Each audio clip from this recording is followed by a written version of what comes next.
अहान ममक्तदा मसिगी पुनिंग वारोल तोरम मिटेंग ताबिरिबसिंग अमदि ताबिरिबसिंग मुजेम सगुर जमना तराम नोकचरी कोमनो कुरुमजरी मसिगी पुनिंग वारोल तोरम मसिगी दमा oxygen गदब number 907772820001 नि लोइना ना तोरम मसिगी वीडियो कॉल के थमजरी नंबर 7005707808 पुनिंग वारोल तोरम मिटेंग ताबिरिबसिंग बु अमुकसोना तराम नोकचरी 90.0 मेगाहर्ट्ज लांथोकचरी वाहोंग रेडियो की तोरम मसिदा मसिगी नुक्ति की फोंग लिबा पाउचे सिंग हेडलाइंस करा हान मदा तेंतंगना थमजरी सनाले पाक पाउचे सीएम ना लंगथबाल एसी की प्रोजेक्ट मंगा संगादन मियामदा सिनकरे त्रोंगलौबी थौदोक लेंगांगना शमहनिंगदबा लोइनाना इरांगदा सेल तिंगहनिंगदबा सिंगना थोन बोयगनी हाइना फोंदरोगले अमरोमदा एनआरसी अपडेट तौननबा गेजेट थोन गदबनी हाइबा लुप तरा मरीना फोंदरोगली मतौ ताबा फ्रेमवर्क सेमहोबा तंगाई फदे उक्रोल डिस्ट्रिक्ट यामना कन कोथोनक्रे एआर गी डीआईजी ना नेम चाप की गेन अमदि यूएनसी को वरी सनक्रे कुकी सिंगना मेमोरेंडम बिजन क्रे हरि अमरोमदा बिल ओहुम नैनबगी महुता मणिपुर इरांग लोसिन बोहनो हाइना कांग्रेस ना फोंदोरगली नेम चाप की गेन अपिकपा फरुकी लुसिंग बसिंग उनक्रे अमरोमदा मियामगी इहो लाना उहनबा होनरिबसिंग मुथतमिनसे हैना कोकोमिना फोंदोरक्ले यावोल इहोगी खेनबा इंडिया लेंगाना खंगदबने हैना प्रिपांगना थमकपा वरोल सु यावरि उंतिगी फोंलिबा तोंगा तोंगानबा पाउसे सिंग मनुंगदा हुरियन लान पाउ हाई कोर्ट मणिपुर की लान मनुंगदा मफम खंगद्रिबा मियोय कुंथ्रानी थोगी खुंगुल लिबियो हाइबो वाकत डीजीपी अमसुंग बिष्णुपुर की एसपी ना पाकुम पीबगी मतम सांगथोक पियु हाइजरखरे लोइनाना सिनाकेथिल कोलदा हिंग चोपा बोम अमदि नोंमै कापसेंदोन अटैक तौरक्रे हरि बीजेपी के अरानबा प्रोपेगेंडा दमियामना थाजबिगनो हाइना ओक्रमि बोबिना फोंदोक्रे अंगांग हाटपा सिंह चनफम लेरोय त्रोंगलाउबिगे थौदोसे लेंगा सेमहनिंगदबा इंग तपा पुरकनिंगदबा खरना चथबो ओइगनि थाजै हाइना सीएमना फोंदोरक्रे हौजिक लैरिबा मणिपुर के लेंगा मियामगी इहुल खंगना थबक तौगदबनि हाइबा लोइनाना मियामगी इहोबु लान ओहनबसिंग मतम चाना वखल तहौसे हाइबा कोकोमी के वाफम लेफ्ट विंग एक्सट्रीमिज्म गा अवांग नोंपोक्ता चथरिबा यावोल इहोगी खेनबा खंगदबने हाइबा पिपाक की वारोल सु यावरि वनफम पाउसेगी हेडलाइंस दा त्रोंगलौबिगे थौदोक लेंगा कसिबु सेमनिंगदबा इरांग सगनिंगबा खरना चथबो ओइरंगनी हाइना चीफ मिनिस्टर न फोंदोकपा वारोल यावरि वेस्ट बेंगल की मिखलदा मतौ तौरम सिक्योरिटी मसिदगी मणिपुर लाखपो मोहरगनी है उखरुल की इरांग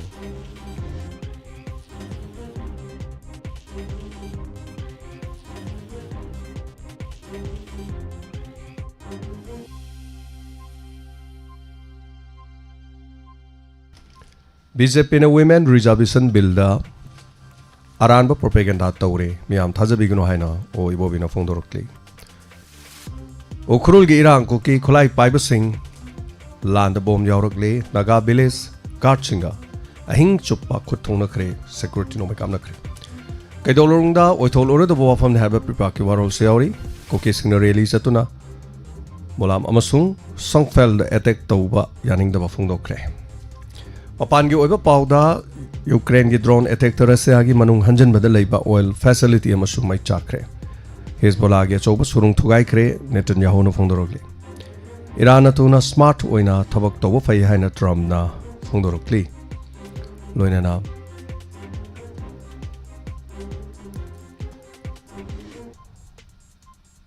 मखा ताबा मपान की ओइबा पाउ खरदा रसिया की oil refinery site Ukraine drone strike चथदुना यामना चाउना मांगा ताथोहनख्रे इरान सौगटपा आर्म ग्रुप हेजबुल्ला की फाइटर अहुम हाटख्रे मदि इजराइल लानमिना क्रेम तौरख्रे हरि डिजिटल जाइन मेटा गूगल अमदि टिकटॉक तगी टैक्स लौदुना जर्नलिस्ट सिंग द फंडिंग तौननबा ऑस्ट्रेलिया थौरांग तौबा लौखुटख्रे हरि लोइनाना न्यूक्लियर प्लान वेपन पायहनदनबा इरान की मथक्ता यूएस ना अटैक चथबदा ब्रिटेन की किंग चार्ल्स यावरे हाइना डोनाल्ड ट्रम्पना फोंदोरक्ली मसिगा लोइनाना लोइजरे नुक्तिगी फोंलिबा पाउसे सिंग खरदगी लौथोकजबा हेडलाइंस खरा मखा तारकपसि अखोइगी नंबर दा कॉल तौबियु अखोइगी नंबर 907772820001 ꯅꯝꯕꯔꯁꯤꯗ ꯀꯣꯜ ꯇꯧꯕꯤꯌꯨ ꯂꯣꯏꯅꯅ ꯉꯁꯤꯒꯤ ꯄꯨꯛꯅꯤꯡꯒꯤ ꯋꯥꯔꯣꯜ ꯊꯧꯔꯝꯗ ꯀꯣꯜ ꯇꯧꯕ ꯌꯥꯎꯕꯤꯒꯗꯕꯁꯤꯡ ꯉꯁꯤ ꯅꯣꯡꯃ ꯅꯤꯅꯤ ꯃꯃꯥꯡꯗ ꯀꯣꯜ ꯇꯧꯗꯕꯁꯤꯡꯅ ꯀꯣꯜ ꯇꯧꯕꯤꯌꯨ ꯂꯣꯏꯅꯅ ꯐꯖꯕ ꯇꯣꯄꯤꯛꯁꯤꯡ ꯄꯨꯈꯠꯄꯤꯌꯨ ꯃꯌꯥꯝꯅ ꯉꯁꯤꯒꯤ ꯇꯣꯄꯤꯛꯁꯤꯗ ꯑꯗꯣꯝ ꯁꯦꯝꯕ ꯇꯣꯄꯤꯛꯅ ꯑꯗꯨꯃꯛ ꯑꯣꯏꯕ ꯀꯩꯁꯨ ꯀꯥꯏꯕ ꯂꯩꯇꯦ ꯐꯖꯕ ꯇꯣꯄꯤꯛ ꯑꯃꯗ ꯑꯗꯨꯝ ꯃꯌꯥꯝ ꯑꯗꯨꯝ ꯆꯠꯊꯩ ꯉꯔꯥꯡꯁꯨ ꯑꯣꯖꯥ ꯗꯣꯕꯅ ꯄꯨꯈꯠꯄꯤꯔꯝꯕ ꯑꯃꯗꯤ ꯑꯁꯥꯅ ꯄꯨꯈꯠꯄꯤꯔꯝꯕ ꯇꯣꯄꯤꯛꯇ ꯃꯌꯥꯝ ꯈꯟꯅ ꯅꯩꯅꯈꯤ ꯉꯁꯤꯒꯤꯁꯨ ꯑꯗꯨꯝ ꯈꯟꯅ ꯅꯩꯅꯕꯤꯌꯨ ꯀꯩꯁꯨ ꯀꯥꯏꯕ ꯂꯩꯇꯦ ꯂꯣꯏꯅꯅ ꯁꯟꯗꯣꯛꯆꯔꯤꯕ ꯊꯧꯔꯝꯁꯤꯡꯒꯤ ꯃꯇꯥꯡꯗꯁꯨ ꯑꯗꯨꯝ ꯐꯤꯗꯕꯦꯛ ꯃꯌꯥꯝꯅ ꯑꯗꯨꯝ ꯄꯤꯕꯤꯔꯛꯄ ꯀꯔꯤꯝꯇ ꯀꯥꯏꯗꯦ ꯉꯁꯤꯒꯤ ꯐꯥꯔꯁ ꯀꯣꯂꯔ ꯀꯅꯥꯅꯣ ꯍꯥꯏꯕꯗꯨ ꯈꯪꯃꯤꯟꯅꯁꯤ ꯑꯗꯨꯒ ꯑꯩꯈꯣꯏꯒꯤ ꯋꯥꯍꯣꯡ ꯔꯦꯗꯤꯑꯣ ꯗꯥꯏꯃꯟ ꯇꯤꯚꯤ ꯇꯥꯕꯤꯔꯤꯕꯁꯤꯡ ꯄꯨꯝꯅꯃꯛꯅ ꯊꯧꯔꯝꯁꯤ ꯑꯃꯨꯛꯇꯪ ꯃꯃꯨꯠ ꯇꯥꯅ ꯈꯪꯕꯤꯌꯨ ꯄꯥꯎ ꯄꯥꯔꯤꯉꯩꯗ ꯀꯣꯜ ꯇꯧꯁꯟꯕꯤꯕꯁꯦ ꯃꯁꯤ ꯍꯥꯏꯔꯤꯕ ꯅꯝꯕꯔꯁꯤꯡꯁꯦ ꯑꯃꯨꯛ ꯍꯟꯅ ꯑꯩꯈꯣꯏꯒꯤ ꯊꯧꯔꯝꯁꯤꯗ ꯃꯇꯨꯡꯗ ꯀꯣꯜ ꯐꯪꯉꯛꯇꯕꯁꯨ ꯌꯥꯏ ꯃꯁꯤ ꯈꯪꯅ ꯈꯪꯅ ꯑꯗꯨꯝ ꯇꯧꯁꯟꯕ ꯊꯧꯔꯝꯁꯤ ꯇꯥꯗꯕ ꯈꯔ ꯌꯥꯎꯔꯤꯕꯁꯤꯡ ꯑꯁꯤ ꯊꯧꯔꯝ ꯇꯥꯕꯤꯌꯨ ꯊꯧꯔꯝ ꯃꯁꯛ ꯊꯤꯅꯕ ꯍꯣꯠꯅꯕꯤꯔꯛꯀꯅꯨ ꯄꯥꯎ ꯄꯥꯔꯤꯉꯩꯗ ꯀꯣꯜ ꯇꯧꯁꯟꯕꯤ ꯇꯥꯔꯒꯗꯤ ꯃꯗꯨꯅ ꯑꯩꯈꯣꯏꯗ ꯑꯄꯟꯕ ꯑꯣꯏ ꯑꯗꯨꯒ ꯑꯗꯣꯝꯒꯤ ꯀꯣꯜꯁꯨ ꯑꯩꯈꯣꯏꯅ ꯂꯧꯈꯠꯄ ꯉꯝꯖꯔꯣꯏ ꯃꯔꯝꯗꯤ ꯄꯥꯎ ꯄꯥꯔꯤ ꯍꯥꯏꯕꯁꯤ ꯑꯗꯨꯝ ꯈꯪꯕꯤꯌꯨ ꯑꯗꯨꯅ ꯃꯁꯛ ꯐꯖꯅꯕ ꯍꯣꯠꯅꯃꯤꯟꯅꯁꯤ ꯊꯧꯔꯝꯁꯤ ꯃꯁꯛ ꯊꯤꯅꯅꯕꯒꯤ ꯍꯣꯠꯅꯕꯒꯨꯝꯁꯤ ꯑꯗꯨꯅ ꯃꯁꯤꯃꯇꯪꯁꯨ ꯑꯩꯈꯣꯏꯅ ꯅꯣꯛꯂꯨꯛꯆꯔꯤ ꯍꯧꯖꯤꯛꯇꯤ ꯀꯣꯜ ꯇꯧꯕ ꯌꯥꯔꯦ ꯀꯣꯜ ꯇꯧꯕꯤꯔꯣ ꯑꯗꯨꯅ ꯃꯁꯤꯅ ꯄꯥꯎ ꯄꯥꯔꯤꯉꯩꯗ ꯀꯣꯜ ꯇꯞ ꯇꯥꯏ ꯇꯧꯁꯜꯂꯅꯤ ꯑꯗꯨꯅ ꯄꯥꯎ ꯄꯥꯕ ꯂꯣꯏꯔꯀꯥꯟꯗꯅ ꯀꯣꯜ ꯑꯝꯇ ꯂꯥꯛꯑꯔꯣꯏ ꯁꯤꯅꯤ ꯑꯩꯈꯣꯏꯒꯤ ꯈ꯭ꯋꯥꯏ ꯃꯁꯛ ꯐꯖꯗꯕꯁꯤ ꯑꯗꯨꯝ ꯋꯥꯈꯜ ꯈꯔ ꯈꯔ ꯇꯥꯕꯤꯌꯨ ꯀꯣꯜ ꯇꯧꯕꯤꯔꯤꯕꯁꯤꯡ ꯊꯧꯔꯝ ꯇꯥꯕꯤꯌꯨ ꯊꯧꯔꯝ ꯇꯥꯗꯅ ꯀꯣꯜ ꯇꯧꯕꯤꯒꯅꯨ ꯄꯨꯡ ꯇꯥꯔꯦ ꯍꯦꯛꯇ ꯀꯣꯜ ꯇꯧꯁꯜꯂꯒꯦ ꯑꯩꯒꯤ ꯋꯥ ꯑꯃ ꯍꯦꯛꯇ ꯍꯥꯏꯍꯧꯔꯒꯦ ꯃꯌꯥꯝꯗ ꯑꯩ ꯋꯥ ꯑꯃ ꯍꯥꯏꯍꯧꯔꯗꯕꯅꯤꯅ ꯍꯥꯏꯕꯒꯤ ꯋꯥꯈꯜꯗꯣ ꯃꯗꯨ ꯊꯥꯗꯣꯛꯄꯤꯌꯨ ꯑꯗꯨꯅ ꯊꯧꯔꯝꯁꯤ ꯍꯧꯕꯗ ꯂꯣꯏꯕꯧ ꯇꯥꯕꯤꯌꯨ ꯃꯌꯥꯝꯅꯁꯨ ꯀꯔꯤ ꯍꯥꯏꯕ ꯈꯪꯕꯤꯌꯨ ꯑꯗꯨꯅ ꯔꯦꯗꯤꯑꯣ ꯆꯦꯅꯦꯜ ꯈꯨꯗꯤꯡꯃꯛꯀꯤ ꯐꯣꯟ ꯇꯧꯁꯜꯂꯒ ꯑꯩ ꯍꯦꯛꯇ ꯍꯦꯔꯣ ꯁꯥꯍꯧꯔꯗꯕꯅꯦꯅ ꯇꯧꯕꯒꯤ ꯊꯕꯛꯇꯨꯗꯤ ꯊꯥꯗꯣꯛꯄꯤꯌꯨ ꯑꯗꯨꯅ ꯃꯗꯨꯃꯇꯪ ꯑꯩꯈꯣꯏ ꯁꯦꯝꯗꯣꯛꯃꯤꯟꯅꯁꯦꯕ ꯇꯧꯕꯤꯌꯨ ꯀꯩꯁꯨ ꯀꯥꯏꯕ ꯂꯩꯇꯦ ꯔꯦꯗꯤꯑꯣ ꯈꯨꯗꯤꯡꯃꯛꯇ ꯑꯗꯨꯝ ꯇꯧꯕ ꯑꯩꯈꯣꯏ ꯑꯊꯤꯡꯕ ꯂꯩꯇꯦ ꯊꯧꯔꯝꯁꯨ ꯇꯥꯕꯤꯌꯨ ꯑꯃꯒꯤꯁꯨ ꯇꯥꯕꯤꯌꯨ ꯑꯃꯒꯤꯁꯨ ꯇꯥꯕꯤꯌꯨ ꯇꯧꯕꯗꯗꯤ ꯊꯧꯔꯝꯗꯨ ꯈꯟꯅ ꯅꯩꯅꯔꯤꯗꯣ ꯃꯗꯨ ꯅꯩꯅꯕꯤꯌꯣ ꯐꯖꯅ ꯑꯗꯣ ꯑꯝꯇꯪ ꯍꯥꯏꯍꯧꯔꯒꯦ ꯋꯥꯍꯩ ꯑꯝꯇꯪ ꯍꯥꯏꯍꯧꯔꯒꯦ ꯅꯊꯧ ꯍꯥꯏꯍꯧꯔꯒ ꯑꯗꯒꯤꯗꯤ ꯂꯣꯏꯔꯀꯥꯟꯗ ꯔꯦꯗꯤꯑꯣ ꯇꯧ ꯃꯨꯠꯊꯠꯈꯤꯕ ꯔꯦꯗꯤꯑꯣꯁꯨ ꯇꯥꯗꯕꯤꯌꯨ ꯑꯣꯟꯂꯤ ꯐꯣꯟꯗ ꯈꯛ ꯇꯧꯕ ꯃꯁꯤ ꯀꯣꯂꯔꯁꯦ ꯃꯁꯤ ꯑꯩꯈꯣꯏ ꯊꯧꯔꯝꯗ ꯃꯁꯛ ꯐꯖꯍꯟꯗꯦꯕ ꯑꯗꯨꯅ ꯐꯖꯅꯕ ꯍꯣꯠꯅꯃꯤꯟꯅꯁꯤ ꯁꯔꯨꯛ ꯌꯥꯕꯤꯌꯨ ꯉꯁꯤꯒꯤ ꯐꯥꯔꯁ ꯀꯣꯂꯔ ꯀꯅꯥ ꯑꯣꯏ ꯍꯥꯏꯕꯗꯨ ꯌꯦꯡꯃꯤꯟꯅꯔꯁꯤ ꯊꯧꯔꯝ ꯑꯁꯤꯗ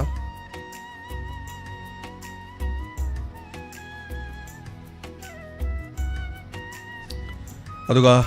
ꯅꯤꯡꯁꯤꯡꯖꯅꯤꯡꯕ ꯑꯃꯅ ꯃꯌꯥꯝ ꯄꯨꯝꯅꯃꯛꯇꯁꯨ ꯑꯩꯈꯣꯏꯒꯤ ꯗꯥꯏꯃꯟ ꯗꯣꯅꯔꯁꯀꯤ ꯐꯦꯃꯤꯂꯤ ꯂꯩꯕꯤꯔꯤꯕ ꯑꯗꯨꯒ ꯗꯣꯅꯔ ꯌꯥꯎꯕꯁꯨ ꯌꯥꯎꯗꯕꯁꯨ ꯂꯩꯕꯤꯔꯤꯕꯁꯤꯡ ꯃꯇꯦꯡ ꯄꯥꯡꯕꯤꯔꯤꯕꯁꯤꯡ ꯍꯥꯏꯕ ꯇꯥꯏ ꯑꯇꯣꯏꯕꯒꯤ ꯃꯇꯦꯡꯁꯤ ꯅꯣꯡꯃꯥꯏꯖꯤꯡ ꯅꯨꯃꯤꯠ ꯇꯥꯡ 3 ꯍꯥꯏꯇꯥꯔꯦ ꯇꯥꯡ 3ꯒꯤ ꯄꯨꯡ 10:30ꯗ ꯑꯩꯈꯣꯏꯒꯤ ꯔꯤꯝꯁꯀꯤ ꯑꯩꯈꯣꯏꯒꯤ ꯐꯤꯜꯗ ꯍꯥꯏꯇꯥꯔꯦꯅꯦꯀꯣ ꯑꯗꯨꯒ ꯑꯩꯈꯣꯏ ꯍꯣꯁꯄꯤꯇꯥꯜ ꯃꯅꯨꯡꯗꯗꯤ ꯑꯩꯈꯣꯏ ICUꯗ ꯂꯩꯔꯤꯕ ꯑꯉꯥꯡꯗꯣ ꯑꯩꯈꯣই ꯎꯅ ꯌꯥꯗꯧ ꯅꯠꯇꯕꯅꯤꯅ ꯑꯄꯣꯛꯄ ꯃꯄꯥꯗꯣ ꯑꯩꯈꯣꯏ ꯀꯧꯊꯣꯛꯑꯒ ꯑꯩꯈꯣꯏ ꯃꯌꯥꯝ ꯄꯨꯜꯂꯀꯥꯟꯗ ꯉꯝꯖꯕ ꯁꯦꯟꯐꯝꯁꯤꯡ ꯑꯩꯈꯣꯏ ꯈꯨꯠꯁꯤꯟꯅꯁꯤ ꯑꯗꯨꯒ ꯍꯥꯏꯔꯤꯕꯁꯤꯗꯁꯨ ꯃꯌꯥꯝ ꯌꯥꯔꯤꯃꯈꯩ ꯁꯔꯨꯛ ꯌꯥꯕꯤꯌꯨ ꯍꯥꯏꯕ ꯋꯥꯐꯝꯗꯨꯁꯨ ꯊꯝꯖꯔꯤ ꯍꯜꯂꯣ ꯃꯤꯡ ꯑꯃꯗꯤ ꯂꯩꯐꯝ ꯍꯥꯏꯕꯤꯁꯤ ꯂꯨꯉꯣ ꯃꯣꯏꯔꯥꯡ ꯈꯨꯅꯧ ꯏꯃꯥ ꯄꯦꯃꯥꯕꯇꯤꯅꯤ ꯁꯨꯝ ꯏꯃꯥꯁꯨ ꯁꯨꯝ ꯀꯨꯏꯔꯦꯅ ꯇꯧꯔꯛꯇꯕ ꯁꯨꯝ ꯇꯧꯔꯤꯅꯤ ꯏꯃꯥ ꯀꯔꯤ ꯍꯥꯏꯕꯤꯅꯤꯡꯕꯅꯣ ꯀꯣꯜ ꯇꯧꯔꯛꯑꯕꯅꯤꯅ ꯇꯥꯔꯤ ꯍꯥꯏꯕꯗꯨ ꯈꯛꯇꯔꯣ ꯑꯣ ꯑꯩꯁꯨ ꯍꯟꯗꯛꯇꯤ ꯂꯥꯟ ꯃꯅꯨꯡꯁꯦ ꯏꯃꯥ ꯍꯣꯏꯁꯨ ꯌꯥꯝ ꯋꯥꯔꯦ ꯏꯆꯥꯅ ꯊꯕꯛ ꯁꯨꯔ ꯆꯥꯕꯅꯤꯅꯀꯣ ꯍꯣꯏ ꯍꯣꯏ ꯑꯁ ꯊꯕꯛ ꯁꯨꯐꯝꯁꯨ ꯌꯥꯗ ꯍꯟꯗꯛꯇꯤ ꯌꯥꯝ ꯅꯥꯇꯩ ꯆꯥꯗꯦ ꯏꯆꯥꯒꯤ ꯊꯧꯔꯝꯁꯨ ꯂꯣꯏꯅ ꯌꯦꯡꯁꯨ ꯌꯦꯡꯉꯤ ꯇꯥꯁꯨ ꯇꯥꯏ ꯇꯧꯖꯗꯕꯒꯤ ꯋꯥꯅꯤ ꯏꯃꯥꯗꯤ ꯂꯣꯏꯅ ꯌꯦꯡꯉꯤ ꯍꯣꯏ ꯇꯥꯏꯀꯣ ꯍꯣꯏ ꯏꯃꯥ ꯀꯩꯁꯨ ꯀꯥꯏꯗꯦ ꯑꯗꯨꯝ ꯊꯧꯔꯝ ꯈꯨꯗꯤꯡꯃꯛꯇ ꯂꯣꯏ ꯌꯥꯎꯗꯧꯅꯦꯕ ꯅꯨꯡꯗꯥꯡꯒꯤ ꯂꯥꯏꯐꯁꯨ ꯑꯗꯨꯝ ꯌꯦꯡꯉꯤ ꯑꯅꯤꯔꯛ ꯌꯦꯡꯉꯦ ꯑꯣ ꯑꯗꯨ ꯍꯥꯏꯖꯒꯦ ꯇꯧꯅꯤ ꯏꯃꯥ ꯀꯩꯁꯨ ꯍꯥꯏꯕꯁꯨ ꯍꯣꯏ ꯍꯣꯏ ꯍꯥꯏꯇꯦ ꯊꯥꯒꯠꯆꯔꯤ ꯏꯃꯥ ꯃꯣꯏꯔꯥꯡ ꯈꯨꯅꯧꯗꯒꯤ ꯏꯃꯥ ꯄ꯭ꯔꯃꯥꯕꯇꯤ ꯊꯥꯒꯠꯆꯔꯤ ꯊꯧꯔꯝ ꯁꯔꯨꯛ ꯌꯥꯕꯤꯔꯛꯄ ꯃꯊꯪꯒꯤ ꯀꯣꯂꯔꯗ ꯈꯨꯗꯣꯡꯆꯥꯕ ꯄꯤꯖꯔꯤ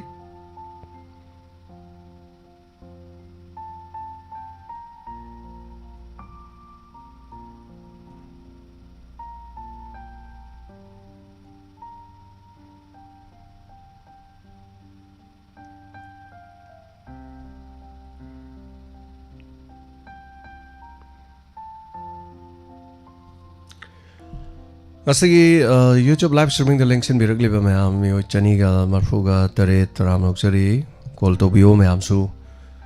ꯑꯗꯨꯒ ꯀꯣꯜ ꯇꯧꯔꯣꯏꯗꯕ ꯑꯣꯏꯔꯗꯤ ꯊꯧꯔꯝꯁꯤ ꯊꯝꯃꯨꯕꯩ ꯀꯥꯟꯅꯗꯦ ꯅꯠꯇ꯭ꯔ ꯃꯌꯥꯝ ꯉꯔꯥꯡꯗꯤ ꯑꯃꯨꯛ ꯀꯣꯜꯁꯤꯅ ꯇꯣꯄꯤꯛ ꯑꯃ ꯊꯝꯃꯨꯕꯗꯒꯤ ꯑꯃꯨꯛ ꯄꯥꯏꯁꯟꯅꯔꯛꯄ ꯃꯌꯥꯝꯁꯤꯅ ꯄꯤꯛ ꯊꯜꯂꯤ ꯑꯗꯨꯅ ꯉꯁꯤꯁꯨ ꯑꯩꯈꯣꯏꯒꯤ ꯑꯣꯏꯕ ꯇꯣꯄꯤꯛ ꯑꯃ ꯍꯥꯏꯕ ꯇꯥꯔꯦ ꯑꯩꯈꯣꯏꯅ ꯁꯦꯝꯃꯒꯗꯤ ꯉꯁꯤ ꯊꯝꯍꯧꯗꯦ ꯃꯔꯝꯗꯤ ꯃꯌꯥꯝꯅ ꯑꯗꯨꯝ ꯍꯥꯏꯕꯤꯔꯛꯄꯁꯨ ꯑꯗꯨꯝ ꯐꯖꯩꯕ ꯑꯗꯨꯅ ꯉꯔꯥꯡꯒꯤ ꯑꯗꯨꯃꯥꯏꯅ ꯑꯗꯨꯝ ꯍꯥꯏꯕꯤꯔꯛꯄꯗ ꯀꯩꯁꯨ ꯀꯥꯏꯕ ꯂꯩꯇꯦ ꯃꯌꯥꯝ ꯍꯧꯖꯤꯛ ꯑꯩꯈꯣꯏ ꯃꯥꯡꯗ ꯇꯥꯔꯤꯕ ꯏꯁꯨꯁꯤꯡꯁꯤ ꯂꯥꯟ ꯂꯣꯏꯁꯤꯟꯗꯕꯅꯤ ꯑꯗꯨꯒ ꯀꯔꯐ꯭ꯌꯨ ꯂꯩꯕꯁꯤꯅꯤ ꯃꯁꯤꯅ ꯂꯂꯣꯟ ꯏꯇꯤꯛ ꯑꯗꯨꯒ ꯑꯩꯈꯣꯏꯗ ꯈꯨꯗꯣꯡꯆꯥꯗꯕꯁꯤ ꯀꯌꯥ ꯃꯔꯨꯝ ꯊꯣꯛꯏ ꯏꯃꯥ ꯄ꯭ꯔꯦꯃꯥꯕꯇꯤꯅ ꯍꯥꯏꯕꯤꯔꯝꯃꯤꯗꯨꯅꯤ ꯑꯋꯥꯕꯗ ꯑꯋꯥꯕ ꯄꯤ ꯁꯨꯔꯒ ꯅꯣꯝꯃꯒ ꯆꯥꯕ ꯃꯌꯥꯝ ꯄꯨꯝꯅꯃꯛꯇꯤ ꯂꯥꯟ ꯑꯁꯤꯅ ꯍꯦꯟꯅ ꯑꯋꯥꯕ ꯑꯣꯏꯍꯜꯂꯤ ꯑꯗꯨꯅ ꯍꯥꯏꯔꯤꯕꯁꯤꯗ ꯂꯣꯏꯁꯤꯟꯕꯤꯕꯗꯨꯅꯤ ꯃꯌꯥꯝꯅ ꯑꯃꯨꯛ ꯍꯥꯏꯔꯤ ꯏꯔꯥꯡꯁꯤ ꯃꯌꯥꯝ ꯈꯪꯀꯟ ꯀꯜꯂꯒ ꯍꯧꯔꯝꯃꯦ ꯍꯧꯖꯤꯛ ꯇꯨꯃꯤꯟꯅ ꯑꯃꯨꯛ ꯂꯩꯁꯟꯈ꯭ꯔꯦ ꯑꯗꯨꯗꯤ ꯍꯥꯟꯅꯒꯤ ꯐꯤꯕꯝꯗ ꯑꯗꯨꯝ ꯇꯥꯔꯦ ꯑꯑꯣꯟꯕ ꯑꯍꯣꯡꯕꯗꯨ ꯀꯔꯤꯝꯇ ꯂꯥꯛꯇ꯭ꯔꯦ ꯑꯗꯨ ꯑꯣꯏꯔꯒꯗꯤ ꯂꯥꯛꯂꯤꯕ ꯇꯥꯡ 3ꯗꯁꯨ ꯑꯩꯈꯣꯏꯒꯤ ꯀꯔꯤ ꯍꯥꯏꯅꯤ ꯃꯌꯥꯝꯒꯤ ꯋꯥꯔꯦꯞ ꯑꯃ ꯐꯤꯔꯦꯞ ꯑꯃ ꯂꯧꯅꯅꯕꯒꯤꯗꯃꯛ ꯁꯤꯜꯂꯛꯏꯕ ꯀꯅꯥꯅ ꯁꯤꯜꯂꯤꯕ ꯀꯣꯀꯣꯃꯤꯅ ꯃꯌꯥꯝꯒꯤ ꯃꯤꯐꯝ ꯑꯃ ꯁꯤꯜꯂꯤ ꯍꯥꯏꯇꯥꯔꯦ ꯅꯨꯡꯊꯤꯟꯒꯤ ꯃꯇꯝꯗ ꯍꯜꯂꯣ ꯅꯣꯏ ꯏꯃꯥ ꯀ꯭ꯋꯥꯁꯤꯕꯥꯏꯒꯤ ꯏꯃꯥ ꯉꯧꯕꯤꯅꯦ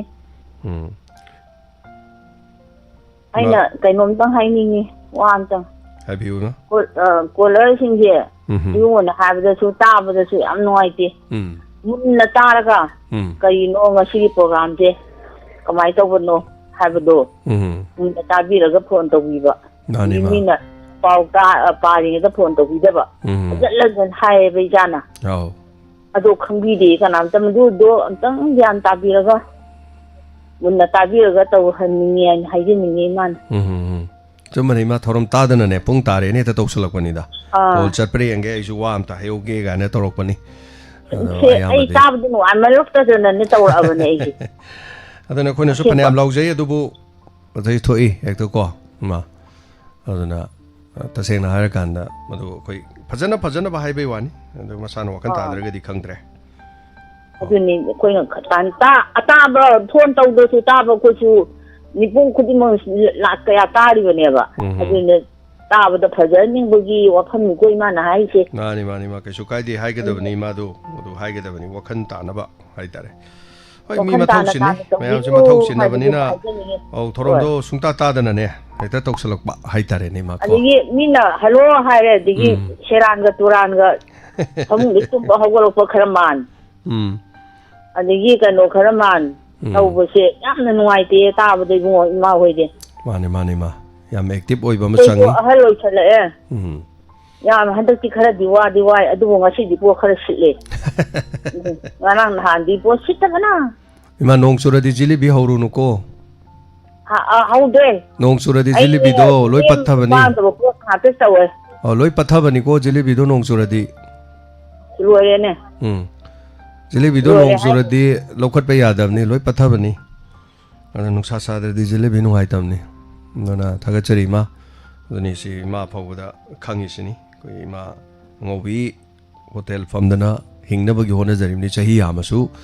ꯏꯃꯨꯡ ꯃꯅꯨꯡꯗꯀꯣ ꯈꯖꯤꯛꯇꯪ ꯑꯣꯏꯔꯁꯨ ꯅꯣꯡꯃꯒꯤ ꯂꯨꯄꯥ 50 ꯆꯥꯝꯃꯗ ꯆꯅꯤꯗ ꯀꯥꯟꯅꯔꯁꯨꯅ ꯍꯣꯠꯅꯔꯤꯕꯅꯦꯕ ꯏꯃꯥ ꯑꯉꯧꯕꯤꯁꯨ ꯊꯥꯒꯠꯆꯔꯤ ꯏꯃꯥ ꯊꯦꯡꯛ ꯌꯨ ꯁꯣ ꯃꯆ ꯃꯊꯪꯒꯤ ꯀꯣꯂꯔꯗ ꯈꯨꯗꯣꯡꯆꯥꯕ ꯄꯤꯖꯔꯤ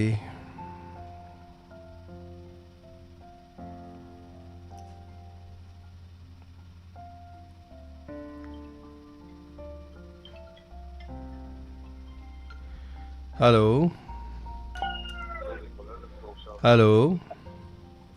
ओजा खुंबीद्रे करी तौरगे ओजा जेम्स आई काइन बोकी ओजा बरजमोने तापी ओजा बरजमोन करी हैबिनिंगबा करी मामांगदा उये तौदबा जुंगारांगान मामांगदा तौदा हेरोजी धांगमदो आइने ओ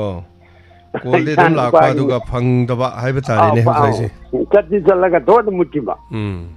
चलगा तोद मुटपा बिजी ओइबो कौइ मदो ओजा को माने अदा उये युसुम तारी तारगा फोनदी तौदबा होय अदो आइजु कैनोमा अमनि का फोंदोक चगे सुम तौजरकपने हाबियो अखोइगी मईसे यामना मुटपा पैसासु अदुम प्रीपेडनेना अदुम तौबा थीबा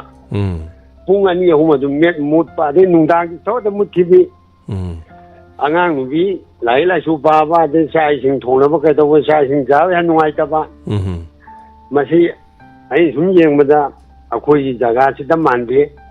मणिपुर मफम अयाम मुटपा दौं तौई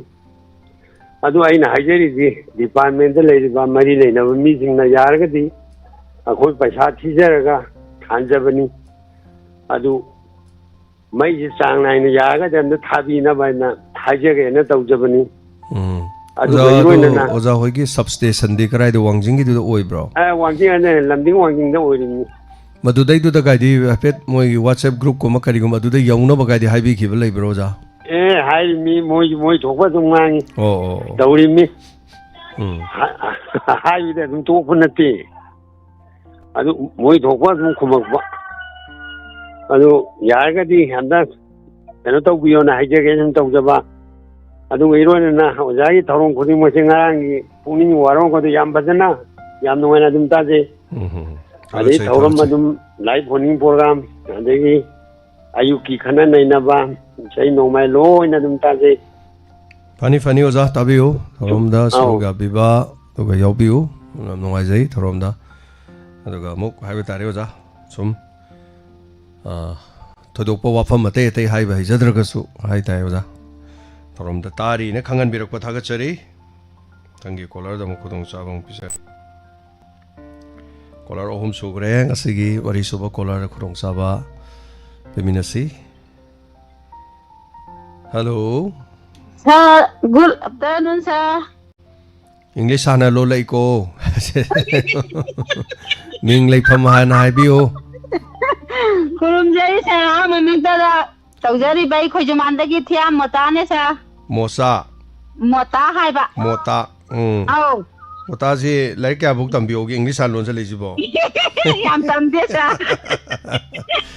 kari kari honari ge hojik sibo Sir, hade se kano hawai sangbi makhong yanjali labukta. Asma pema yam nuhai bawani nong chu da bro hojik se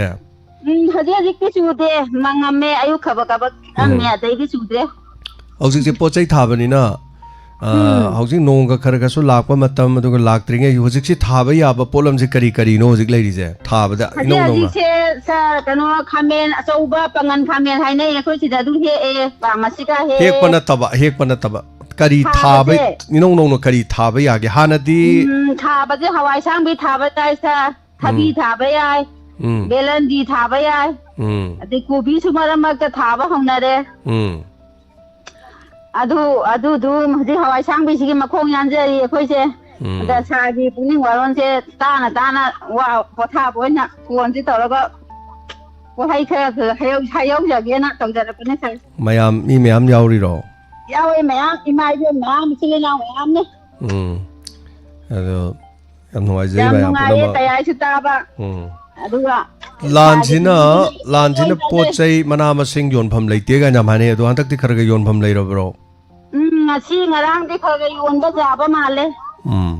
adu nang ga di sit di hai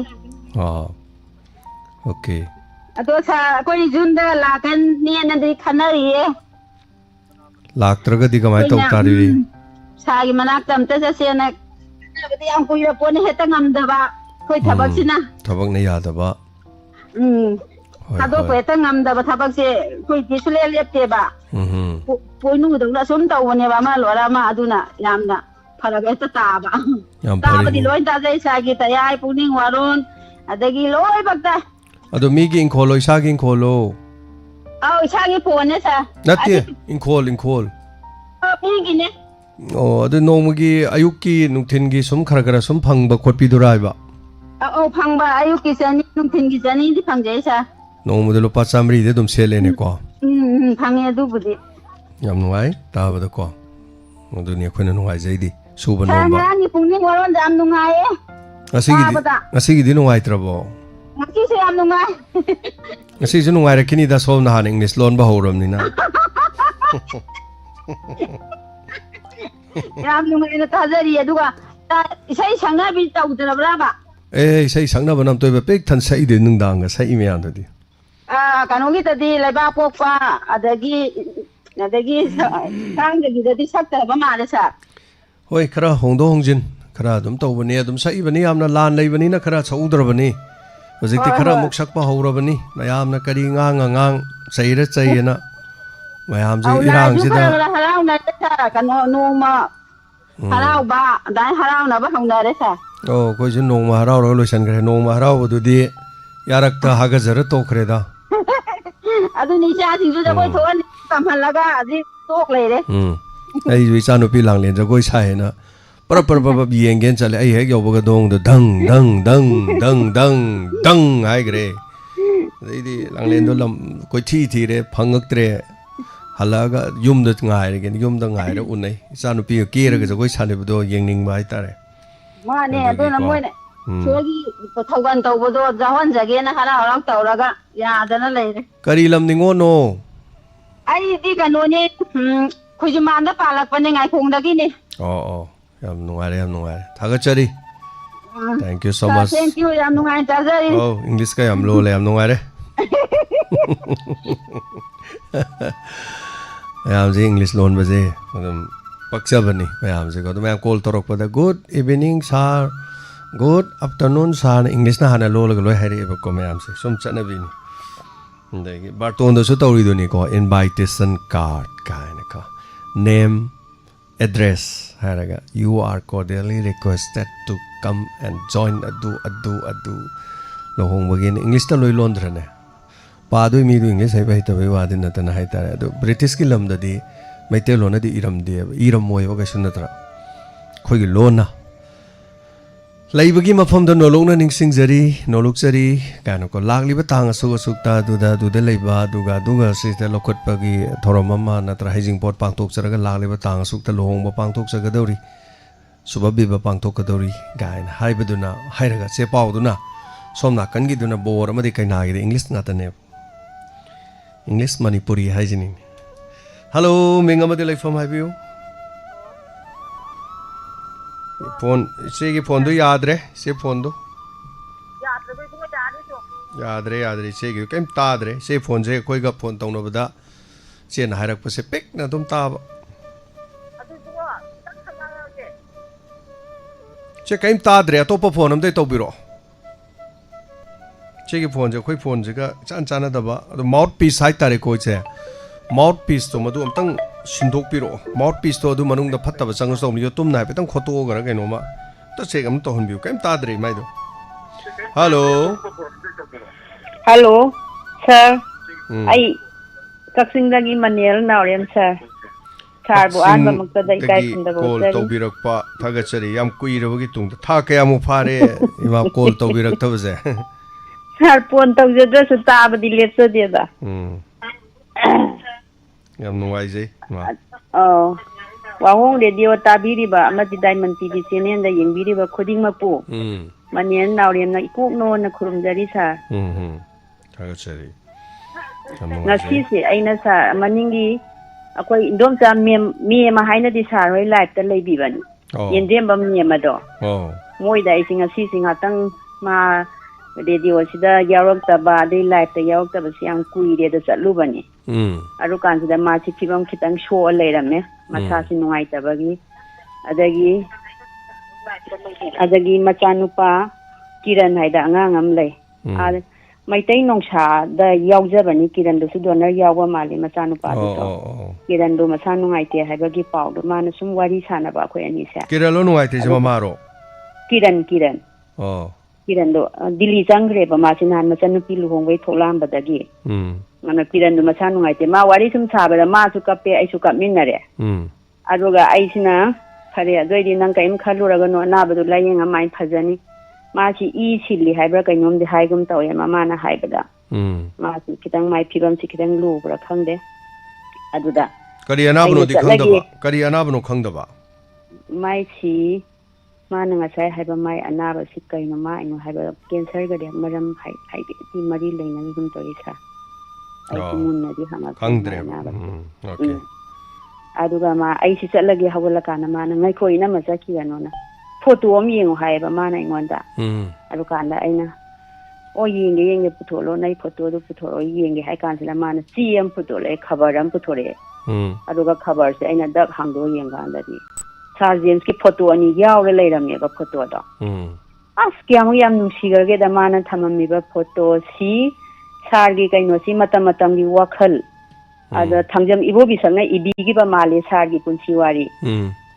ado ki matik nungsiba adu ki matik phajaba aduga sar gi hek punsi gi wari si haurak padaina jemina chahi 35 surakpa okpagi adu phawba irame aduga sarna corona नाबैसु यावरमे बाबा लेगिदबा इमा लेगिदबा इमागे अनाबा मिंदो लुहों ओलाद यावलेमेबा sir वारीसिदा अदो अइना याम नुंसीबदी कैगिनो हाइकाना माना थममनिबा हुजिकी खबर से वेडनेसडे सेप्टेम्बर की तांग अमा वेडनेसडे नुमिता फोंगबा खबरनी 2021 फजाना खबर से माना फी अमना फजान कुपसिले अदुगा फीदुना फजाना अमुक योमजलगा माना खबर हुजि इहल हलमेबा अइना इना सारगी पुंसीवारी ओदी सारनबुदी ममांगदा सारगी पुंसीवारी मयाम अम लिबिगरे अदुरसि याम खंगदा अइना पागे द पूरा लाएबको सा होय होय इमा हंजिल हंजिन पाबदा आइसु कप्पी मासुने नम नंसी खबर से मांगहनगी गनु यौगिबगा नंग पारगा अइंगोंदा मुक पिरकदमनि हाय माना अइन ए फंग मांगहलोए सारगी सु चेक्सिना थमजबा नंगी खबर सिबो अइना कैदबोय मांगहनदोइबा मांगहलोय हारा पूरा लाएबको सा अदुगा सारसी सिगी खबर ना हाइबनिको सा सारसी क्लास 9 दी तमक्रसु हिंदी इंग्लिश लोन बददी पाई हाइरी मोय खबर सिदा class 9 तमक्रसु हाइबा amang tamaktra basu hindi di phadana loin ngami hai ba sa kaino class 9 tamde haira ba ise class 9 tamdi hai ba man ro sidi sa la le tamaktra su adagi achi di pa ka na sa ki mating nungsi ba hai tare aduga aina hai ba nate sir khabar na hai ba ni sir moi adu ibada lalam gane ai graduate paudi adum tamjare graduate tamme ba ko sa सासी class ही अदे कांथोगा सुलोई पास तो ngami hai bani da sa graduation da sa pass to bagi isai chakpagi khotpagi kaino loi yauri ba sida aduga khabar sina hai bada sar ba sumai hairami sar jmc khonjen su lum lawi masak su yam phaje da khabar sida iram aina hai bana te khabar hairapani ko hoi hoi ma aduga aina yam nungsiba haitare aduna ngasi si sada wafam ji phongdok jage aduga nungsiba mana mimboina sigi photo ga sargi khabar yam cheksina thamamba se tahi mari mapung pura phare ba man khabar si lola thamjari si adu memboy habro mema hairaga di sar life ta di ma di yendem ba mema haibane ba aduga akoina di memboy haiba sangita oi nakanda laibado adu memboy hardi khangdo ba mema hardi khangdre ba ina oh ado akoina di akoi su memboy haiba sa mana di life jata yendem ba mema hairaga thopani su mai haiba akoina di memboy hairaga di khangba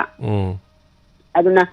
sigi wari si paru ka na su nungsiba sana sai ba isai du di kaino khangde isai am su sai sa du nakanda sar phammi aduga photo si yeng kan yam sauna jem cyclism hairaga tharaga ibana matam gi wakhal aduga thangjam ibo bi saksina phongbi ba male mani ima phongre yam da mai tawdana tawgi ima mayam honaki mayam ai wari hangaga lakpa khabar da kari da oza thangjam ibo bi sangna fazana dum ibi ki bani dum do punchi wari di khabar gi lamai amda china man even mi oi wari loi bong am ponte adu khara maru oi bong hai tare ko maru oi ba hoi sa mai tawki ma ado kanagumna paraga harauna kanagumna paraga yam thak wangna nungsibina dum thamba su dum yawi kanagumna dum paraga mi wakhani da ma hai kande adu yam nuai zai ma nungsibi bai ba sidi nungsibi ba kangu gi mafam da ti paire nungsido adegi di khoire phajai do mure phajai do natra aduni isana krishna sabada para chala si yeng doi koi tan tan na badu aduni machana krishna sabada mamana chepta mana ase macha manap chobu du dum phajai hairibni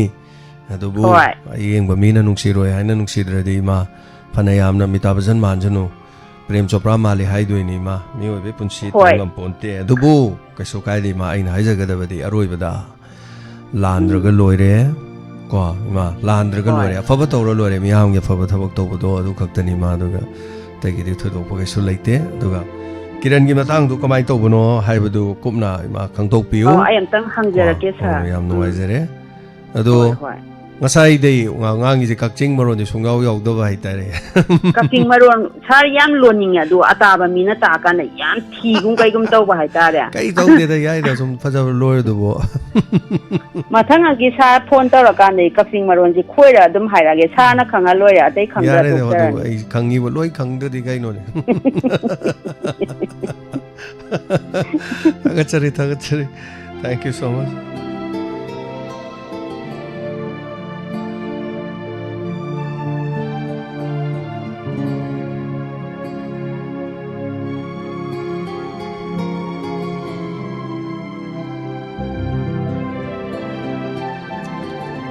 Hello, Minga Madilai from IBC.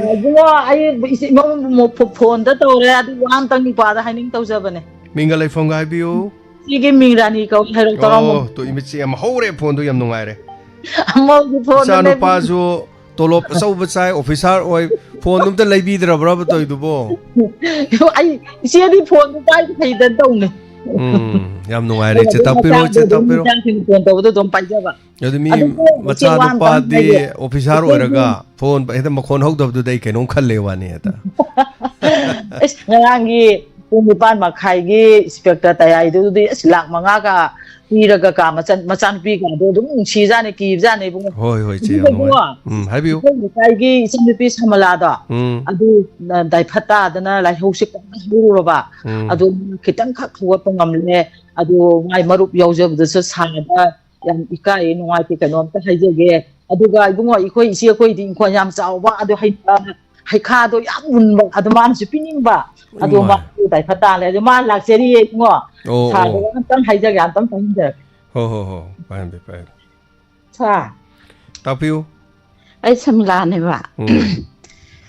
Donor ge ay register yang betul. Ay kangjay. Oi. Kaso kahit yung amakan na dum kano to biyo madu thoydokte marup na te chen hoji marup na hai gi ko do marup na te kaso kahit yung amakan na dum thangat pe ko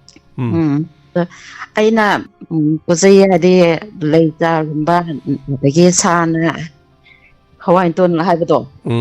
to lai to adu rumba de hai sa che me ba ko chang mana ta antalak cha gya na adu yai haiba mana gumba yaur su yai Madam bo na ya lu khara pha bi ra kana ina de kana no na hai ina mana hai ba madam tu na ya na de ado sa dum radio da dum khara tajari lumma tajari tabiu keso kai de madam nungai na tabiu isa dai phatawi hai do section bi gadam ni maram de ji haino macha lak pa hai kha pan ma matam si sai matam si mi na na bane inga sa ona bagi ko nong churuk bagi kholok bagi yam section bi gadam ni do na dan mo na biu na ba farakan da dum lak bi bi ai keso kai de ko Oh, bunga mun sia khoi loi tai dum loi ni. Yam no ai se. Oh, mi khomjan bi oi se khara yam na. Tagachari.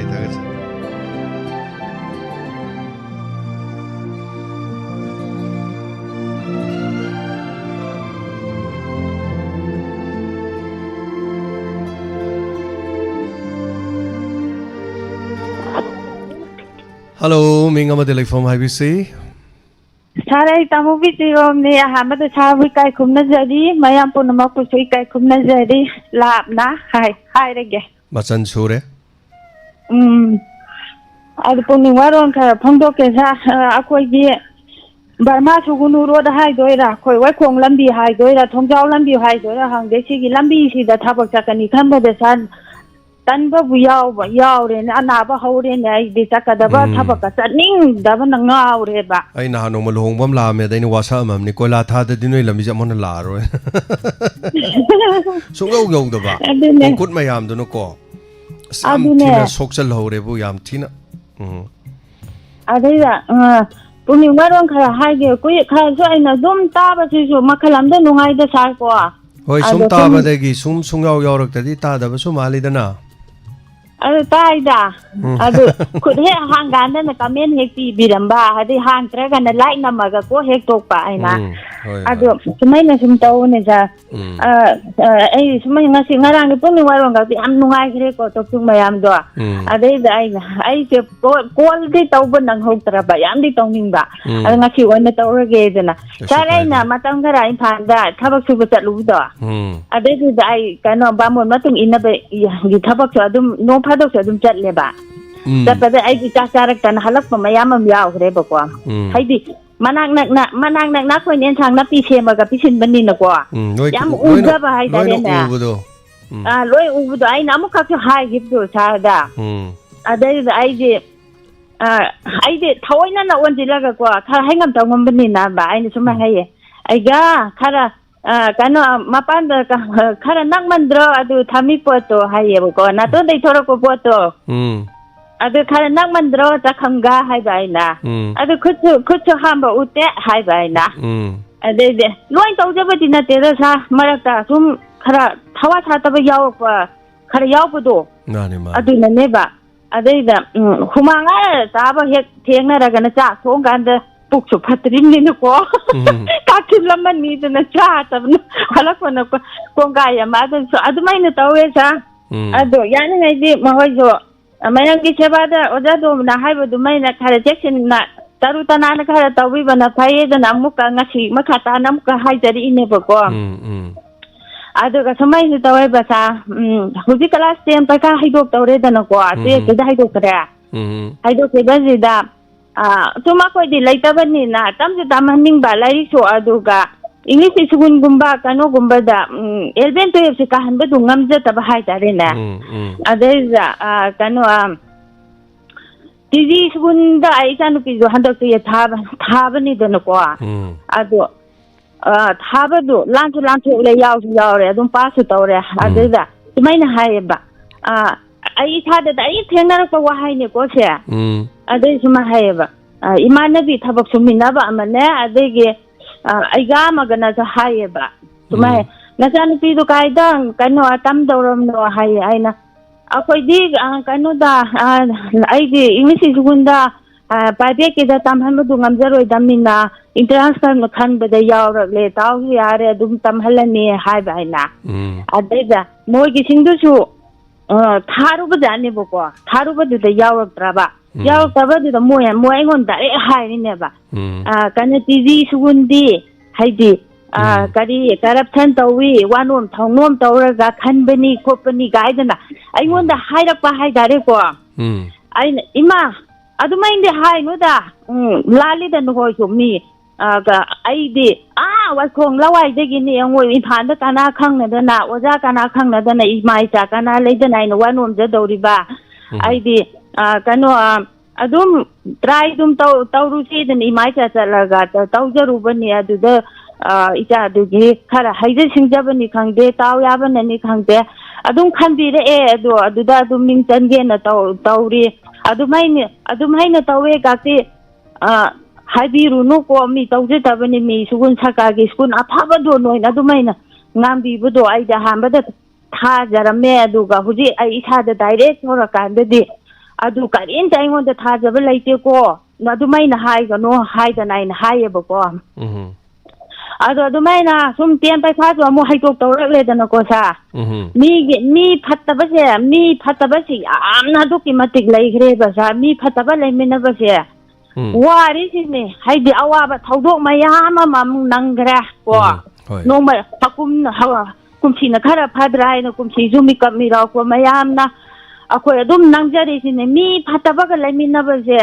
ꯑꯗꯨꯛꯀꯤ ꯃꯇꯤꯛ ꯋꯥꯏꯑꯦꯕ ꯑꯗꯒꯤ ꯌꯨꯝꯊꯪꯅꯕ ꯑꯣꯏꯔꯣ ꯀꯔꯤ ꯑꯣꯏꯔꯣ ꯑꯩꯈꯣꯏꯗꯤ ꯐꯠꯇꯅ ꯈꯟꯖꯤꯟꯕꯁꯤ ꯁꯥꯔ ꯑꯩꯗꯤ ꯀꯌꯥ ꯇꯧꯒꯟꯗꯦꯕ ꯀꯌꯥ ꯍꯥꯏꯗꯤ ꯃꯤ ꯑꯃ ꯑꯗꯨ ꯇꯧꯔꯝꯒꯅꯤ ꯑꯗꯨꯃꯥꯏꯅ ꯍꯥꯏꯗꯤ ꯃꯤꯒꯤ ꯀꯩꯅꯣꯁꯦ ꯑꯩꯈꯣꯏ ꯀꯌꯥ ꯅꯩꯅꯖꯗꯦ ꯍꯥꯏꯇꯥꯔꯦꯅꯦꯀꯣ ꯑꯩꯒꯤ ꯇꯧꯐꯝ ꯊꯣꯛꯄ ꯏꯊꯧ ꯈꯔ ꯍꯥꯏꯗꯤ ꯑꯩꯒꯤ ꯂꯤꯊꯣꯛꯄ ꯌꯥꯅꯕ ꯑꯩ ꯍꯤꯡꯕ ꯌꯥꯅꯕ ꯈꯜꯂ ꯑꯗꯨꯝ ꯇꯧꯔꯒ ꯍꯥꯏꯗꯤ ꯁꯥꯔ ꯍꯣꯏ ꯃꯇꯨꯡꯁꯨ ꯏꯟꯅꯖꯔꯤꯅꯦꯕ ꯊꯕꯛ ꯋꯥꯅ ꯁꯨꯔꯒ ꯍꯥꯏꯗꯤ ꯂꯨꯄꯥ 50 ꯆꯥꯝ ꯆꯅꯤꯗꯁꯨ ꯑꯩ ꯃꯇꯦꯡ ꯄꯥꯡ ꯉꯝꯅꯉꯥꯏꯁꯨ ꯑꯩ ꯑꯃꯨꯛ ꯏꯟꯅꯖꯔꯤꯅꯦꯕ ꯑꯗꯨꯃꯥꯏꯅ ꯇꯧꯔꯒ ꯍꯥꯏꯗꯤ ꯊꯣꯏꯗꯣꯛꯅ ꯐꯠꯇꯕ ꯀꯩꯅꯣ ꯋꯥꯈꯜꯁꯦ ꯀꯌꯥꯁꯨ ꯈꯟꯖꯅꯤꯡꯗꯕ ꯍꯥꯏꯇꯥꯔꯦ ꯑꯗꯨ ꯃꯤꯅ ꯀꯂꯛꯇ ꯄꯪꯍꯥꯏ ꯍꯥꯏꯔꯤꯝꯗ ꯀꯩꯁꯨ ꯈꯟꯕꯤꯔꯨꯅꯨ ꯏꯃꯥ ꯀꯔꯤ ꯁꯪꯒꯗ ꯍꯣꯏ ꯅꯣꯏꯒꯤꯁꯨ ꯇꯧꯕꯤꯒꯦ ꯂꯥꯏꯔꯤꯛꯇꯣ ꯑꯗꯨꯝ ꯇꯝꯃꯣꯌꯣ ꯑꯗꯩꯗ ꯑꯗꯨꯝ ꯂꯣꯏꯔꯕꯗꯨ ꯑꯗꯨꯅ ꯃꯤ ꯐꯠꯇꯕ ꯍꯥꯏꯕ ꯆꯥꯁꯤꯗꯤ ꯑꯗꯨꯛꯀꯤ ꯃꯇꯤꯛ ꯌꯨꯝꯊꯪꯅꯕꯗꯣ ꯑꯣꯏꯔꯣ ꯑꯗꯒꯤ ꯌꯥꯝꯅ ꯋꯥꯈ꯭ꯔꯦꯗ ꯁꯥ ꯈꯔ ꯐꯅꯁꯦ ꯍꯥꯏꯒꯦꯅ ꯇꯧꯕꯅꯦ ꯑꯩꯅ ꯀꯩꯁꯨ ꯈꯟꯕꯤꯔꯨꯅꯨ ꯁꯨꯡꯌꯥ ꯌꯥꯔꯣꯏ ꯍꯨꯏ ꯃꯃꯩ ꯑꯀꯣꯟꯕ ꯆꯨꯝ ꯌꯥꯔꯣꯏ ꯌꯥꯝ ꯐꯅꯕ ꯍꯥꯏꯔꯨꯁꯨ ꯄꯥꯛ ꯌꯥꯔꯣꯏ ꯑꯗꯨ ꯁꯔꯨꯛꯄꯨꯗꯤꯅꯦ ꯀꯩꯒꯨꯝꯕ ꯃꯇꯝꯗꯗꯤ ꯑꯗꯨꯒꯨꯝꯕ ꯃꯤꯗꯨꯒꯤ ꯃꯃꯥꯡꯗꯗꯤ ꯀꯔꯤ ꯑꯣꯏꯅꯤ ꯍꯥꯏ ꯀꯥꯟꯗ ꯑꯩꯈꯣꯏ ꯌꯥꯝꯅ ꯇꯨꯃꯤꯟꯅ ꯂꯩꯊꯣꯛꯄꯤꯌꯨ ꯁꯥꯏꯂꯦꯟꯁꯅ ꯕꯦꯁ ꯃꯦꯗꯤꯁꯤꯟꯅꯤ ꯇꯨꯃꯤꯟꯅ ꯂꯩꯕꯁꯤꯒꯤ ꯑꯗꯨꯝ ꯌꯥꯝ ꯀꯥꯟꯅꯕꯁꯨ ꯑꯗꯨꯝ ꯂꯩꯕꯅꯦ ꯑꯗꯨꯒꯨꯝꯕꯗꯨꯗꯗꯤꯀꯣ ꯈꯣꯏ ꯆꯤꯛꯄ ꯌꯥꯝꯅ ꯋꯥ ꯉꯥꯡꯕ ꯃꯤꯗꯨꯒꯤ ꯃꯃꯥꯡꯗꯗꯤ ꯁꯨꯡꯑꯣꯟ ꯑꯣꯟꯁꯤꯟꯅꯕꯤꯔꯨꯅꯨ ꯃꯈꯣꯏꯗꯨꯒꯤ ꯃꯃꯥꯡꯗꯨꯗꯗꯤꯀꯣ ꯐꯖꯅ ꯂꯥꯛꯄꯤꯔꯣ ꯑꯗꯨꯒ ꯇꯨꯃꯤꯟꯅ ꯂꯩꯔꯒꯅꯦ ꯅꯣꯛꯐꯦꯠ ꯇꯧꯔꯒ ꯑꯗꯨꯝ ꯂꯥꯛꯄꯤꯔꯣ and smile and see silence is the best medicine na harini tuminna leiba amadi momo nokpa haibase miwa ngangnaba amadi aibu sithariba singdadi khwaidagi afaba paukhumni adudagi henba pakhum amata leikti aduna ekhoi nofet tobiramo aduga mathang thengnabada su thak nofet tawsalomi si tak tak kaksalo lore magi manakte yam kuin lebiruno kalak pamina egi afanaba wa kaidong nung ngang oi egi khoisik pa wa ngang tangang kan mai paklaga lakle haiba mi madu nangi dudi mina soidana maki wanom laga tawri orini no khoi khangnaba gi oiramgani gane hoi hoi hoi tumina tum ta sungkhum me khumun hoi bo haibiruno tumina dum lakpio aduna khwai digi phaba pakhumne aduna hunaradi leitung waloi aduda hairuni nganguni adagi kasu lobi dong natte ba nang na haidu chumine chungre da ko nungsigre da ko hairka da karim leite aduna aibu nungsiba haibu dudine tongan bani aibu support to ba haibu mi dusu engonda achapot pirakpa sel pirakpa engonda loina kathorokpa mi singduna aibu nungsibagi khudam sangdamni aduni na haibu nati makhoido nungsiba pathok tan hendorok tan tawrabani makhoidu ma tongale aina haijaning badi sinida aigi damakta ne na lebe mi dudi khudol posung piraktrasu ko pibangam jadar sumagi wahai magi mo matong irai laina khangeb akhoi daga pirai ba kholei ba sidi hendok pathok tan leijabadu gi ma pirak poani pining ba kaya su pibangam da ba kaya su leram doini makhoi dudi khoi ba nungsidra natra aduna kaidongni tumina lebiyo karim da haibiru no momo nokpio damiyang biyo makhoi gi damakta ngang budu ni sadane igi khongjel da bp lakani aingonda temperature hengalakani maduna aigi sade hena songani adu sarupudune no fat tarom aduga tumina dum lakpio sine khwaidi faba medicine hello mingama delay from haibiyo Hello. Mingama delay from haibiyo Hello, sir. Nungkai pukpi de gini. Mingdi Don kawi. Sir na lumaga tabinu hai putra yang kui re taza badi. oh lo mata bange lo yarong thongane habani denani pagi tawbani du awa yam nungai re nungai pokpi dabu akhoi gi thorom subu tabi ba mi kyam lege Nungkai pukpi da sir koi gi ite mangim di na khara hala makhoi makha thang da lai bu ko.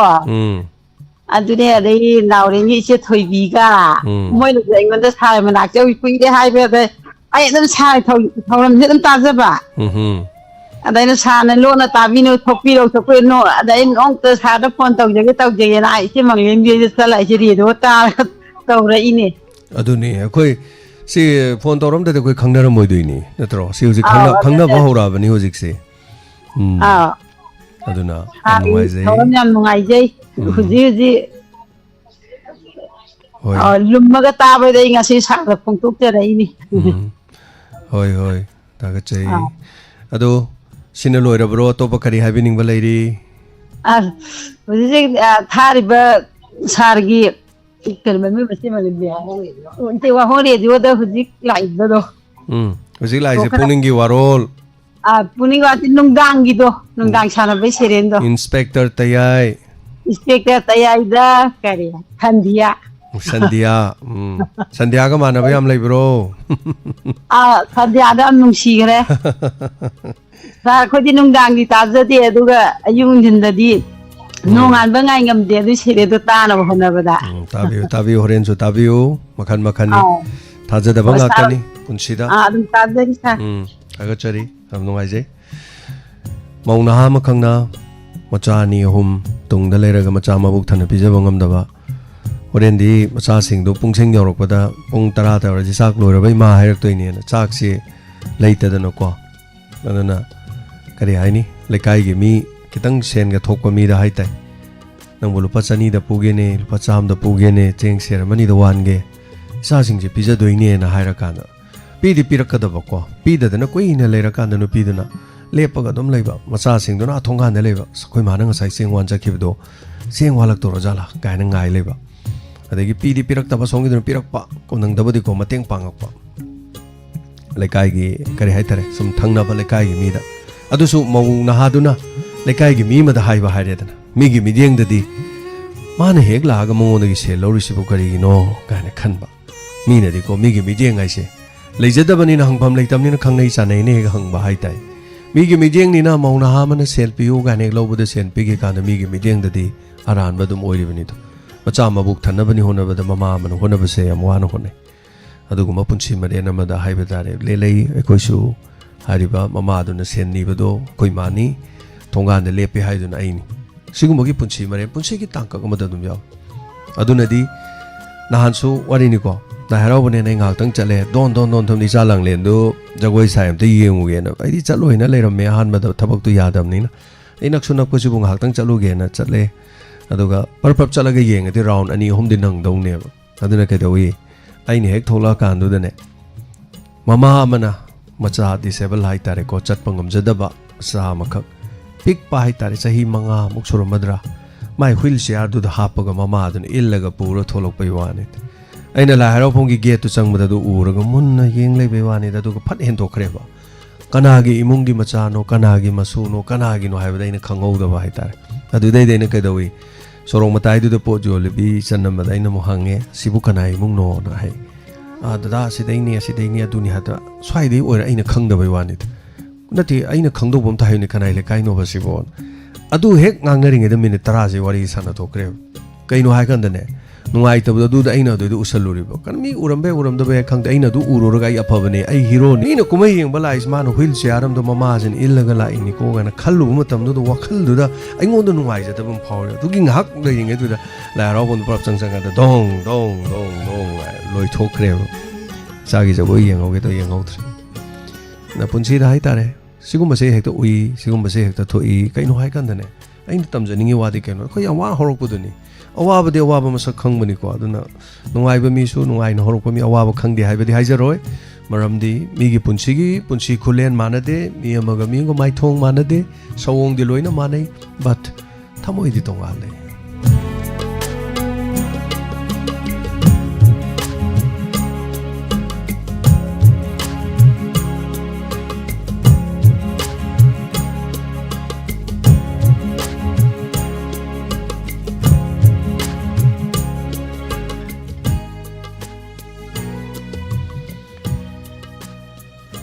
Hello.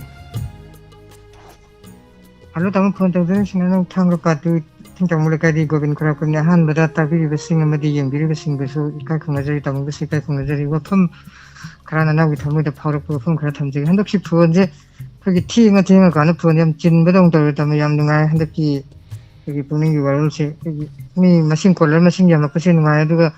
ki pukning warol ki chana kangbun se laiki badagi ha batara no bo collar ke am ki khunjen se tamu phangre yam nungai je aduga thamjaning gi wafam se ahanba thamjaning se handok se khagi iramdam sida thoiba khagi tangju leita da mayam sida anau hajing bese khagi angang sing se khagi school ka bagi chang yamna handok se khagi hanthaga se am nungai ta ba ta suti se jang sang na thar kan da ngang sing di keria da yamna soglak ka bagi po da ma nanau na dum thengna jeng ta ra dun yari ba makhai di khagi irang se khagi thu na losin bira kan da tung gi imbire loi hoga dor ba phur ba sigi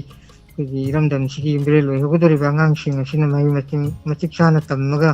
khagi tung gi wail chukli pa hoga dor ba ngang sing sida khagi apan ba ek pa ama khagi pi ba se yam nungai ka da ba ta ra dun yari ba makhai pa li ba lenga sing na su khagi athu ba matam da ha ta solution na ba ka pubira kan da ngang sing da khagi ga pan pi ri ba digi tongan ba nu gi suru ga char ga lai ri ba nu gi karba to zer ga masagi chenthok lambi tan ba huna jari ba sing da tat na sai thing pi ba se ka sing na nungai ke du na yari ba makhai da ngang sing khagi manipur da yam sing na har kan da anang sin thenga ja ba ri rang di ma ma thokre mamang da hantok ta sin ta na du manipur se chahi ma da ni chakung ga kumphumangani leiba sigi manung da chahi ma phana ngang sing se khagi larik tam bagi kanu si khudong cha ba si phang da ba ta ra du na yar ga de ngang sing sira khagi atop country ni du aduna yari khadi matung da smana ngang sing da yam sang na gep le han di ba si khagi le han di da na ba su ai ma luk cha ge du lo na khagi project mobile phone gi matam ni ngang sing sin school ka da ba matam da tongan da shat ma ma thu ri yeng ga khagi larik paning da na bagi masa ga ma su aduna ma gi phone da game chana ba na ching ba sing se to ba sin maram mer kan da larik ta thada ga da ko khagi phone da khagi game adam chana ga le kan da ngang sing gi career da sogla ka dra ba gi mi pa ba su dum na gi thamu da phauji ha ta adu abe ba lo sile ko thamjaning se khagi tamagi punchi gi wari di loi ba na ro ha ta nga sai ma mana ta piram ba tu ne aduna yari ba makhai mi ba gi punchi gi tangka khudi mak ta wari amam loi na dum leigani maram di mi gi hek haurak pa dagi na losilak pa punchi gi aru ba tan pham phau gi manung da mi ba gi punchi gi tangka khudi mak ta wari tongan ba dum leigani awa ba ora su ngai ba ora su aduna matam sang na punchi ning sang na myam gi सेवा थौगल मतुक जाना तौबा ngamba oibikhau haiba wafamje thamjaraga saida tension je Tagachiri Govind Tharom Soroga Haberakwa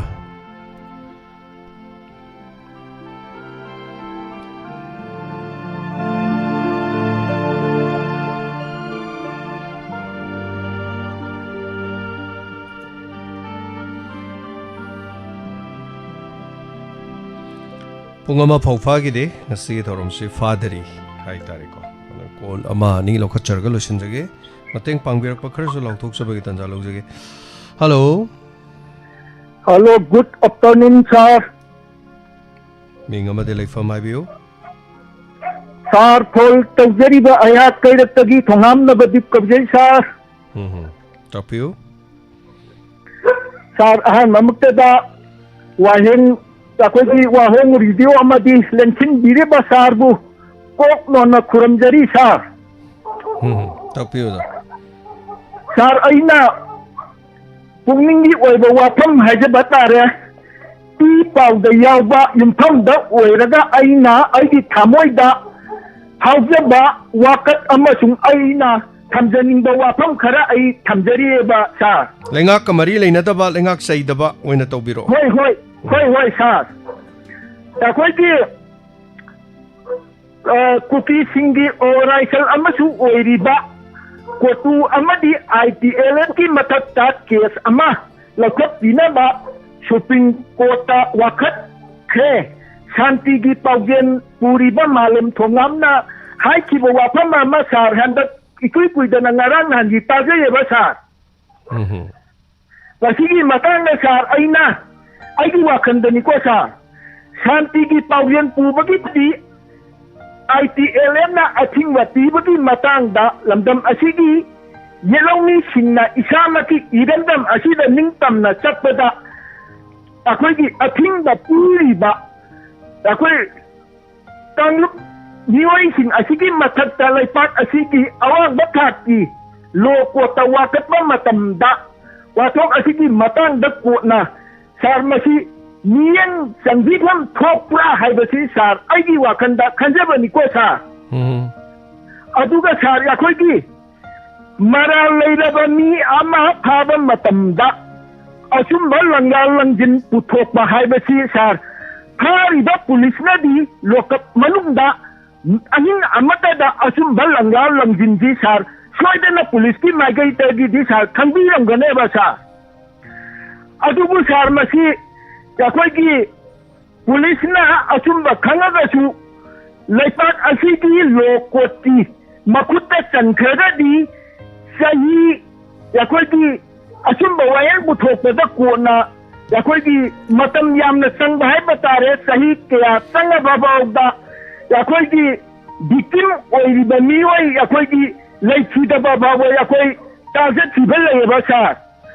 aduga loina na hantaki Malem Thangamgi akoigi shopping kota wakat piriba se sar aigi wakanda di masi yamna thuna asumba wayanji kona puthopasi sar aigi wakanda sar pamjai sar aduga loina na sar masi aikoina matamji yamna thenthar di sar akoigi no matada akoigi miji amani amaji hapana maram oiraga Masi akoigi yellow kanglup haibetara matam tiadagi hinari batanglup sijit no magi season badak kunta lasi basi akoigi oida haibagi sar aigi wakanda kauje maram aduna indiani awang bathati lokot haibetara supreme court na masigi wafam se malem thongamgi court piri ba akoigi Kero haibetare tangkat piri ba kota wasit mari lainana awang nongpok amdam da laiba Manipur gi watok si thuna loisan bina ba wafam gi sar thamjaning ba da wafam si da loinana sar bu amuka na matam kharap piri bu ge damal sar bu amuka na thagat pa phongdok chari sar Oza Navadev Oza ki chiam kanna hairi je oza wadra Oza khonjen je tapna haibadi kari kai oza je waram do man bai wani minute taruk ni oza na manga ni chapda laura hairi je poti phajai oza wafam je yam kanna haibo oza arona thu wari sana ya do man de phone da ba de yena kha da mim lai lo ga hai ro di yena kha da mim lai lo mi sen gi na han dong ma li ko adi ka shu kai de oza mi gi wa ko hai ni ka shu kai de ai gi naka akoi gi mi la ko di hui ju khong ga lei ba adu na kitan hui ji gi konjen ju cái nó tao biết đây nè mang cái nào vào là hay cho vậy ta đấy cái số cái điều ra mày am nó sum giải quyết nó sum hay phát chấp vào phẩm bằng lên mày am làm thắc biết đấy thank you so much đó boza justice delay is justice denied hay tai hujing matam da ko aduna hay do am chome wa phẩm de sai da dum lo se le si da ni adu boza hujik thoi ba manipur gi thodo wa tho puna mak sing ase supreme court na rai ga tar kan da loi ba wa phẩm amadi sungoi oi roi oza aduna malem thongam gi hona badu yam fai koi appreciate tausi tawgodori sidi ekoi gi thabak se mayam na so si ano no yam thong le den ko moi gi military kangu ga chatmin na ba khot ba du ga sam rifle ga du ada du to yam le ri ba to sipuno maksing se adegi center de gi tor ko doine adu masigi wafam sing sigi manung gi oiri ba karino masi lai si karino hai ba gi geopolitical gi kariguma mayam le ri ba masi mayam pano se koi khang ba gi mathok ta hai na we should know aikoi ahan bada khangadaba se koi census karino nrc karino luching ba phau khangam da bai wafam leiri deno ko masi puna makse koi census karino nrc karino je ahan bada koi ihana no koi khangbagi mathok tai aduga geopolitics kari haino se simatang koi khangbai mathok tai aikoi se sanagi khoni thokpada leiba mafam da leiba mi sing adubuna lumna loba hai tai thau thokpam da leiba aigi nakanda thau thokpa tomagi nakanda na karim thoktaba aigi nakandu da thau tho de aibuna lumna hek loba si masana tai adumai tawduna masagi lan chenba masagi oina kanaba phangadaba mafam da chatkadaba lambi kharadi makhoi faurga chatkadoriba aduna aikoi se tumit kangum urakpa haitai aduna marakta su yam leiri china ga khoi ga yam yanadaba yam leiba aduna china ga khoi gi yanadabani na china da aikoi ne any time amada lan taba matamda khwai digi nakpa mafam ama khannabu hanaba matamda aikoi myanmar haibase india gi di yamna maroi ba mafam mo salak aikoi ga su panglab lapa di nate aikoi digi hena nakpu se arunachal ni ado arunachal amadi manipur kai khiba haibase india na su pam di nate ado lakli ba wafam de christian country me sem no bagi wafam ama lakpa india na kaladan project ki makha da migeng changsilakpa leipak ama saukhot pa leipak ama sel thum yamna sauna khoni pusalak pa leipak ama hayeng tung da tarang ba leipak ama oigi hai taradi hi thangpham saukhot pa tai aduna east india company na lakhibai wari su india khudum chan khibase india manung da east india company laksilakibani east india company lakhiba matung dagi india se loilam chalakibani kaladan project india ga maroi ba project am hoigadon masina south asia ga samnar matung india ina khun gadoribani samna haibada more de lupa lising ma potu blanket to lising ma do khichani pan ga irai lai soi phangtui hariba blanket to india da lising tarupi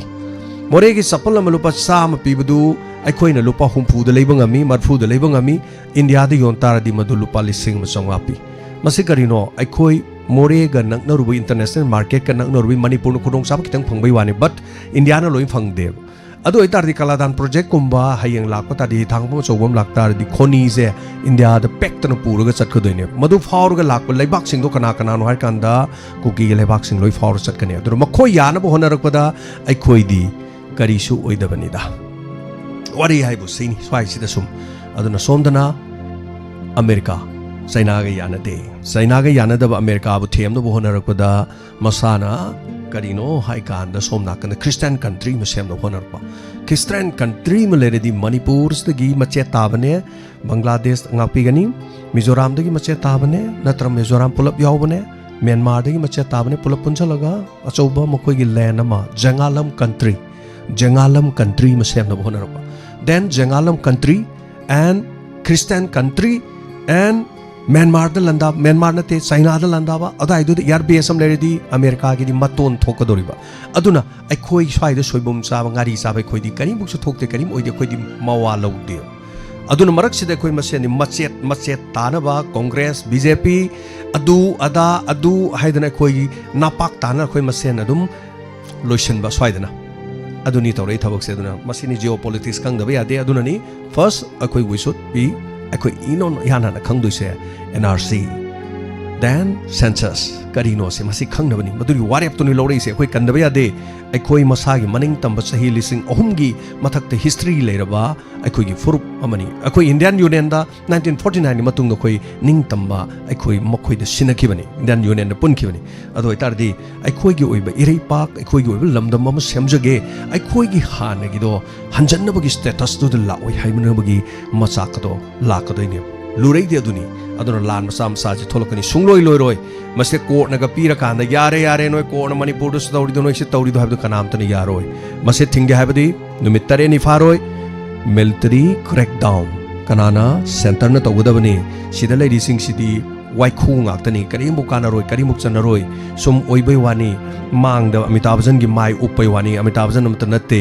asondagi Dharmendra Amitabh Bachchan mayam na thabuk tok kodam madu tawdringi sungai yaroi adu mark to khoi masen sum khana leidoni sum khana lat sungloi loroi aduna maduni loirakpa ngaina bhonari se nahan angang ani hum sibudu bu kanana tweet torok patagi kana tweet torok keba kana achobum ta hairkeba asomda nongmai panbai di tweet torok toro dum haidro karigino khoi sida haidri se kana amta waba phungdorok pro no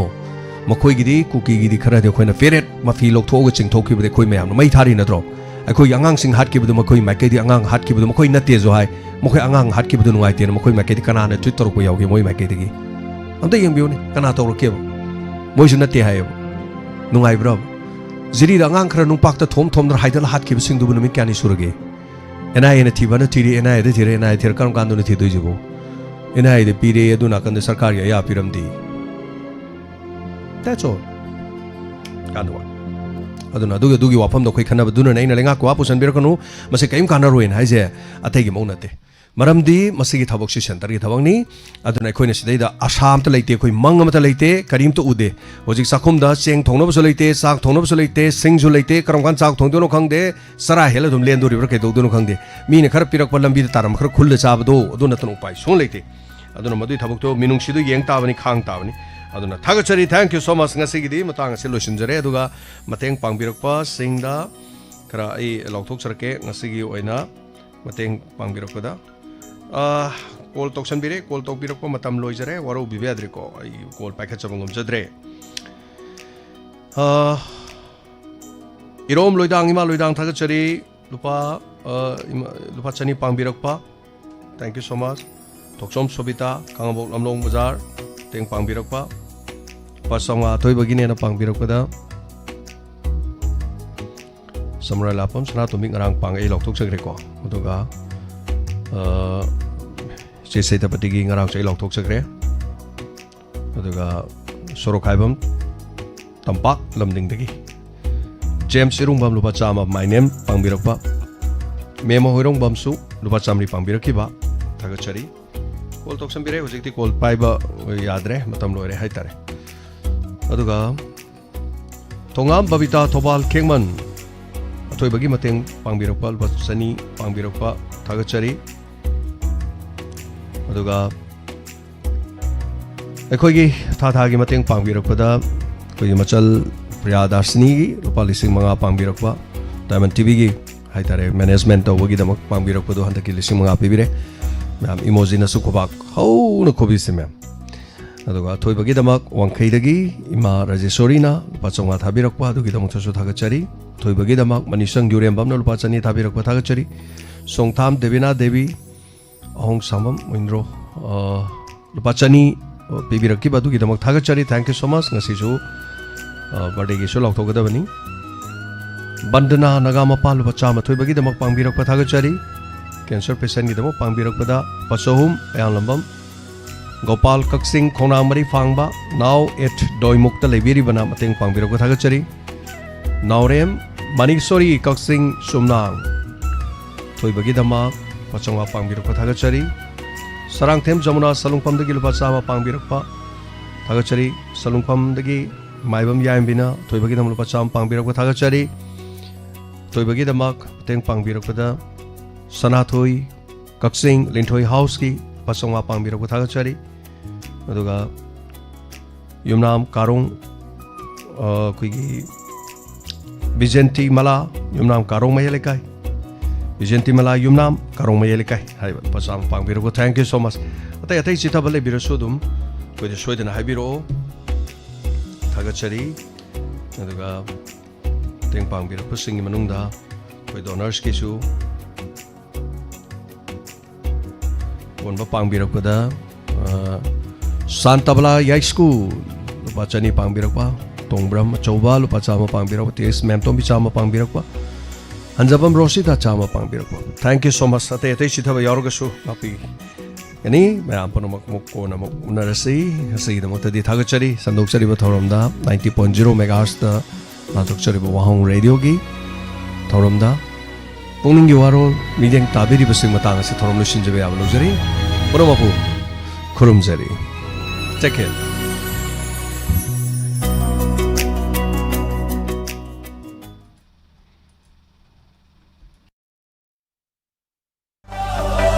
WAHONG Radio!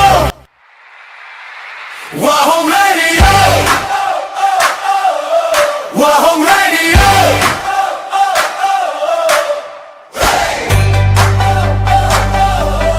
WAHONG Radio!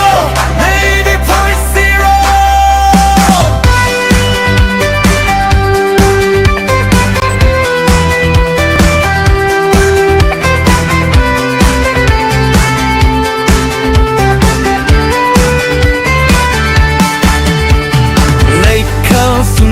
Shatlare kang lup kaya pun lare etin pamore punnamaki awanungai pota pamni leita laira kaida matawai singi lei koloni WAHONG Radio WAHONG Radio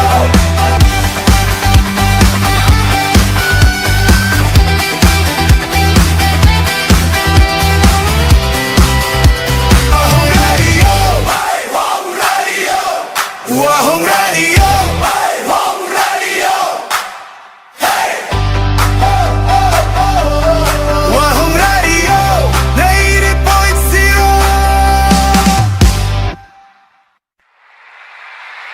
WAHONG Radio. Lengsin Biraksi, Mindful Wellness Center, Homeopathy, Yoga and Naturopathy, Rims Road opposite Babina Diagnostic Imphal. मफम असिदा yoga अमदि naturopathy की consultation तौबगी खुदोंसाबा लेजे therapeutic yoga session थमजरी acupuncture acupressure massage therapy electrotherapy physical therapy practices of mental wellbeing diet अमदि lifestyle की counselling cupping therapy steam bath हारिबसिंग असिदा नतना तोंगान तोंगान ट्रीटमेंट खरसु लेसरी obesity arthritis frozen shoulder cervical pain back pain Bell's palsy migraine sinusitis sciatica post-stroke rehabilitation, diabetes mellitus, insomnia, stress and anxiety, depression, PCOD. Hariba laina sing asi adom mayong na biba taragadi. Mindful Wellness Center, Homeopathy, Yoga and Naturopathy, Rims Road talaiba Babina Diagnostic ki hek mayong na bata lasery. Tongan balaina kaya da sulayang na nabagidamak homeopathy ki layang pathap laser. Mapamasi da layang na nabagidamak lasery ba Dr. Babina Ningombam, BHMS MD Homeopathy. Loinana Yoga and Naturopathy ki Dr. Rojina Ningombam, BNYS MSc Clinical Psychology. Akopa Marol Gidama 9366921763 Amukana 9366921763 Lengsin Biraksi Mindful Wellness Center Homeopathy Yoga and Naturopathy Rims Road opposite Babina Diagnostic Imphal Nungairaba Paujil New Era Higher Secondary School Thawal Okram Wangmatabagi Chaliba Sahi English Singani Kuntaru Kuntaret ki session ki Class 11 Science ki admission form thaba Hauser Hauki bachahi English Singani Tara Mapandigi Hauduna Kosena Nova Class 12 ki exam singda Position holder kaya Left Tana Putuktuna Lapugum English Singani Kungo Humdo Kungomari session dashu Position holder Tara Taru Inspire Award Chamaga Ama Letter Mark Students Listing Aniga Chamapan Kungamanga Subject Topper Ama Fangduna 100% First Division the Past Oduna Manipur Pumbagi Thangnana Ahan Mabafung Kanduna Lapugum English Singani Kungamari Kunmanga Amadi English Singani Kungamanga Kungataru Session Asigi Oilashu Nipan Subapo position dagi hoduna subject topper inspire award letter mark student kaya puthopaga loinana 100% first division da pass tawduna position holder khwaidagi yamna puthopa overall score da manipur pumbagi manga suba fida phangliba school amani school asine semjakiba mahiroi singna competition kaya da ahan mana amadi G amadi pagal loinana academic discipline tambiribe school amani school asine mahiroi singna piriba khudong chaba sing ningthizana train tawraba experience lairaba oza sing soundproof classroom recreation hall science lab library school magazine Wi-Fi campus smart classroom matamga chunaraba mahiroi singi study room separate boys and girls hostel 24-hour maigi awat pa lehendana CCTV camera thamduna kupna monitor tawriba school amani osema loba class 12 ki exam singda position lorupana mahiroi singi academic excellence case award amadi school na loba test tam khudimakta 90% dagi tadana phanglakpa mahiroi singda school fee free loinana periodically co-curricular activities pangthokpada natana resource person sing kauduna career counseling gi program piriba chahi amada numit chani ga kun leptana mahi tambiriba numit khuding student attendance report parents sing da phanghaliba academical monthly report tha ohungi parents sing amari guardians singa nainariba subject ama oina computer thang ta tamba phanghaliba boarding gi mahiroi singda subject khudima ki tha taruki free coaching class khwaidagi sonba mahiroi singi free special remedial coaching class 10 gi result ta CGPA da 85% loinana 90% phanglakpa mahiroi singda admission fee free oijariba 91% ki mathakta leiriba singi admission uniform school bag book free pizari lengsin biro school asida adongi mamal yamlaba class 10 pass torwisha singbo ngasima class 11 science da mingsan biduna mama mapa singi thogal tobungamba isa sing sheminabagi thodang lominarasi icha pokchabagi mahi phangminarasi akopa marol gi dama call tobiu 9612915991 loinana 70053263132 amadi 708524705 New Era Higher Secondary School Thobal Okram Wangatama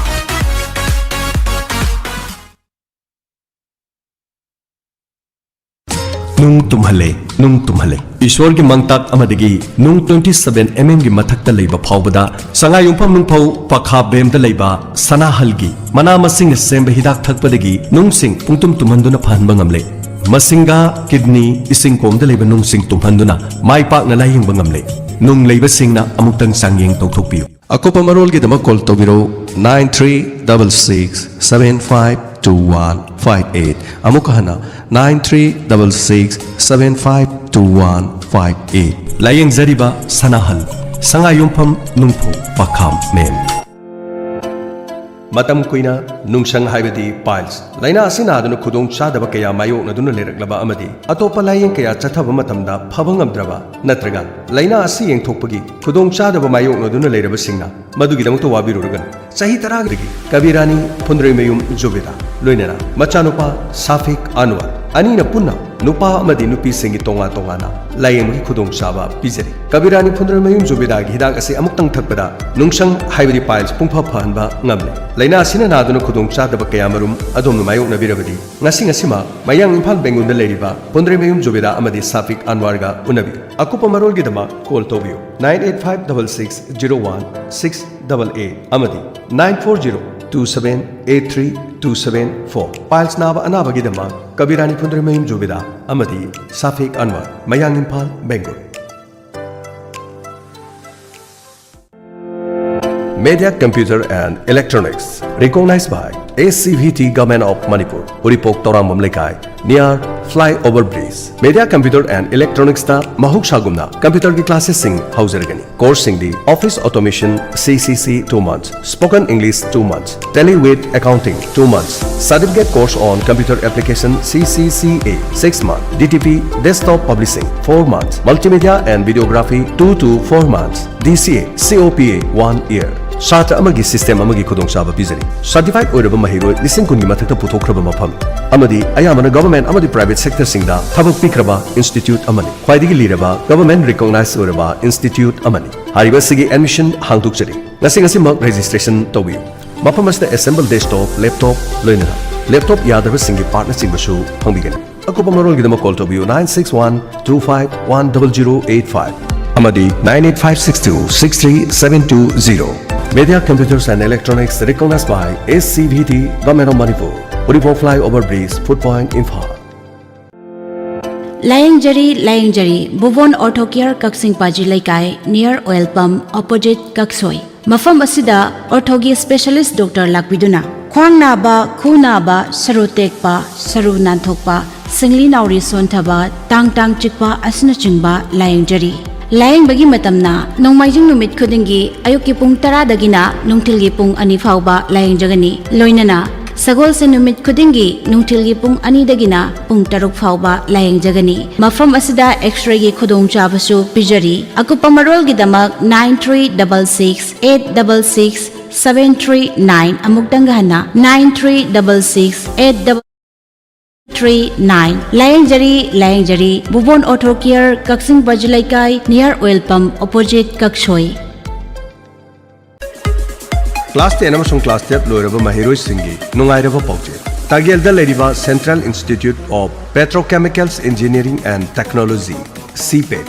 Department of Chemical and Petrochemicals, Ministry of Chemicals and Fertilizers, Government of India Gi Makhada, AICTE na approved Tauraba course Kharagi admission Hangdokchere. Coursing Adudi, Diploma in Plastic Technology,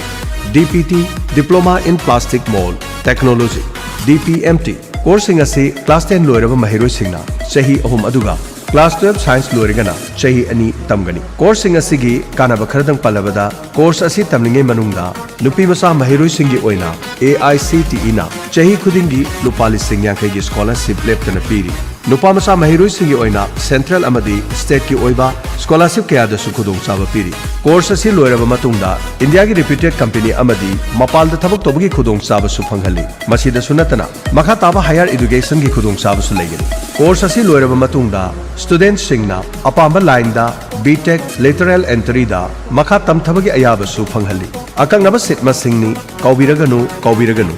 akopa marol gi dama 62944777624 amukhana 62944777624 asida call tobiraktuna tanabiu natraga Tagel Industrial State Dalaiba Sifeta Lagtuna Tanabiu Eastern Lily Drinking Water gi Anauba Ezen Mangagi Mafam Miam da Pizari Eastern Lily Drinking Water Pambi Bisinga Pungdong Bamgi Oina 8131915180 Lighting Enterprises Pungdong Bamdagi Fangbigani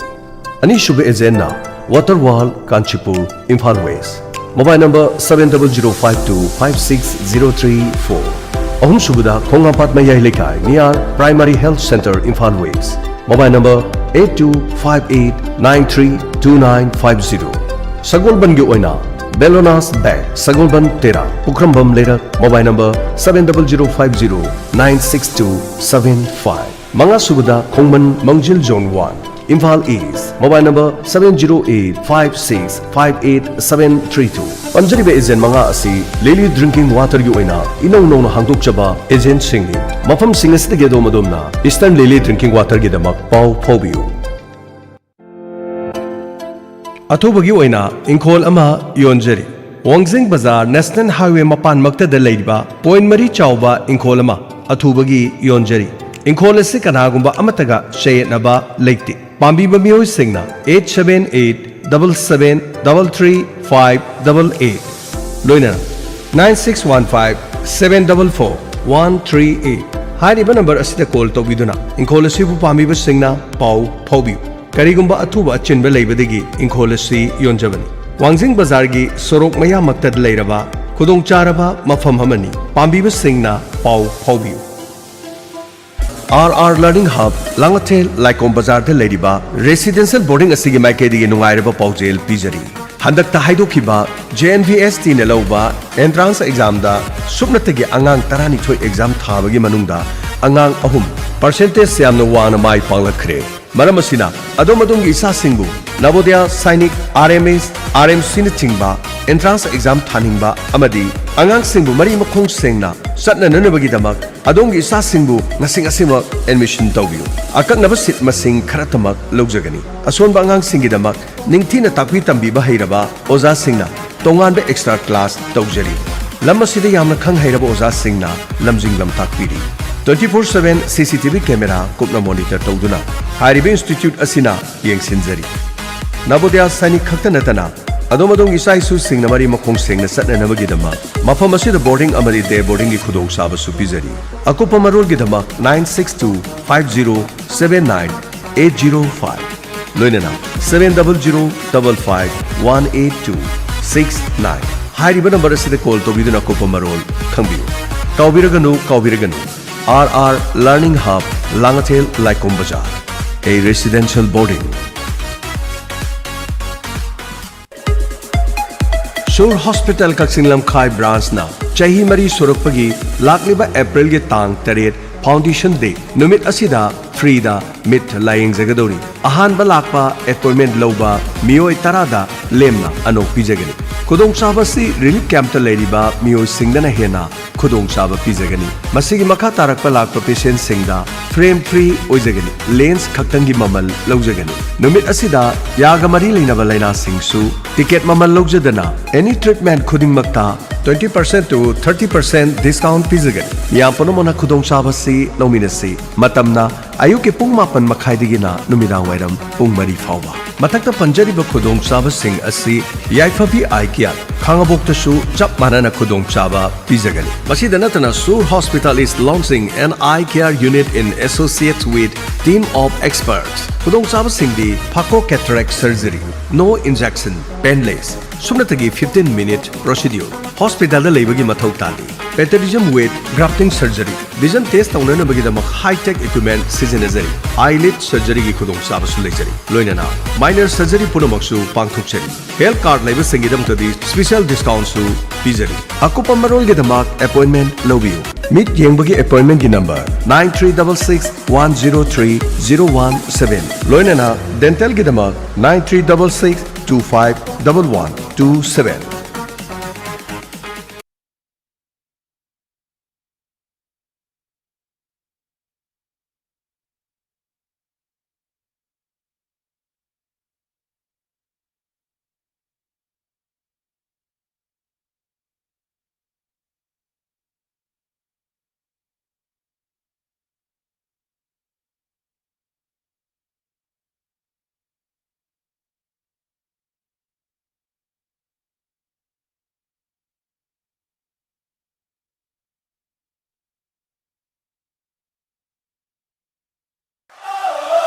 WAHONG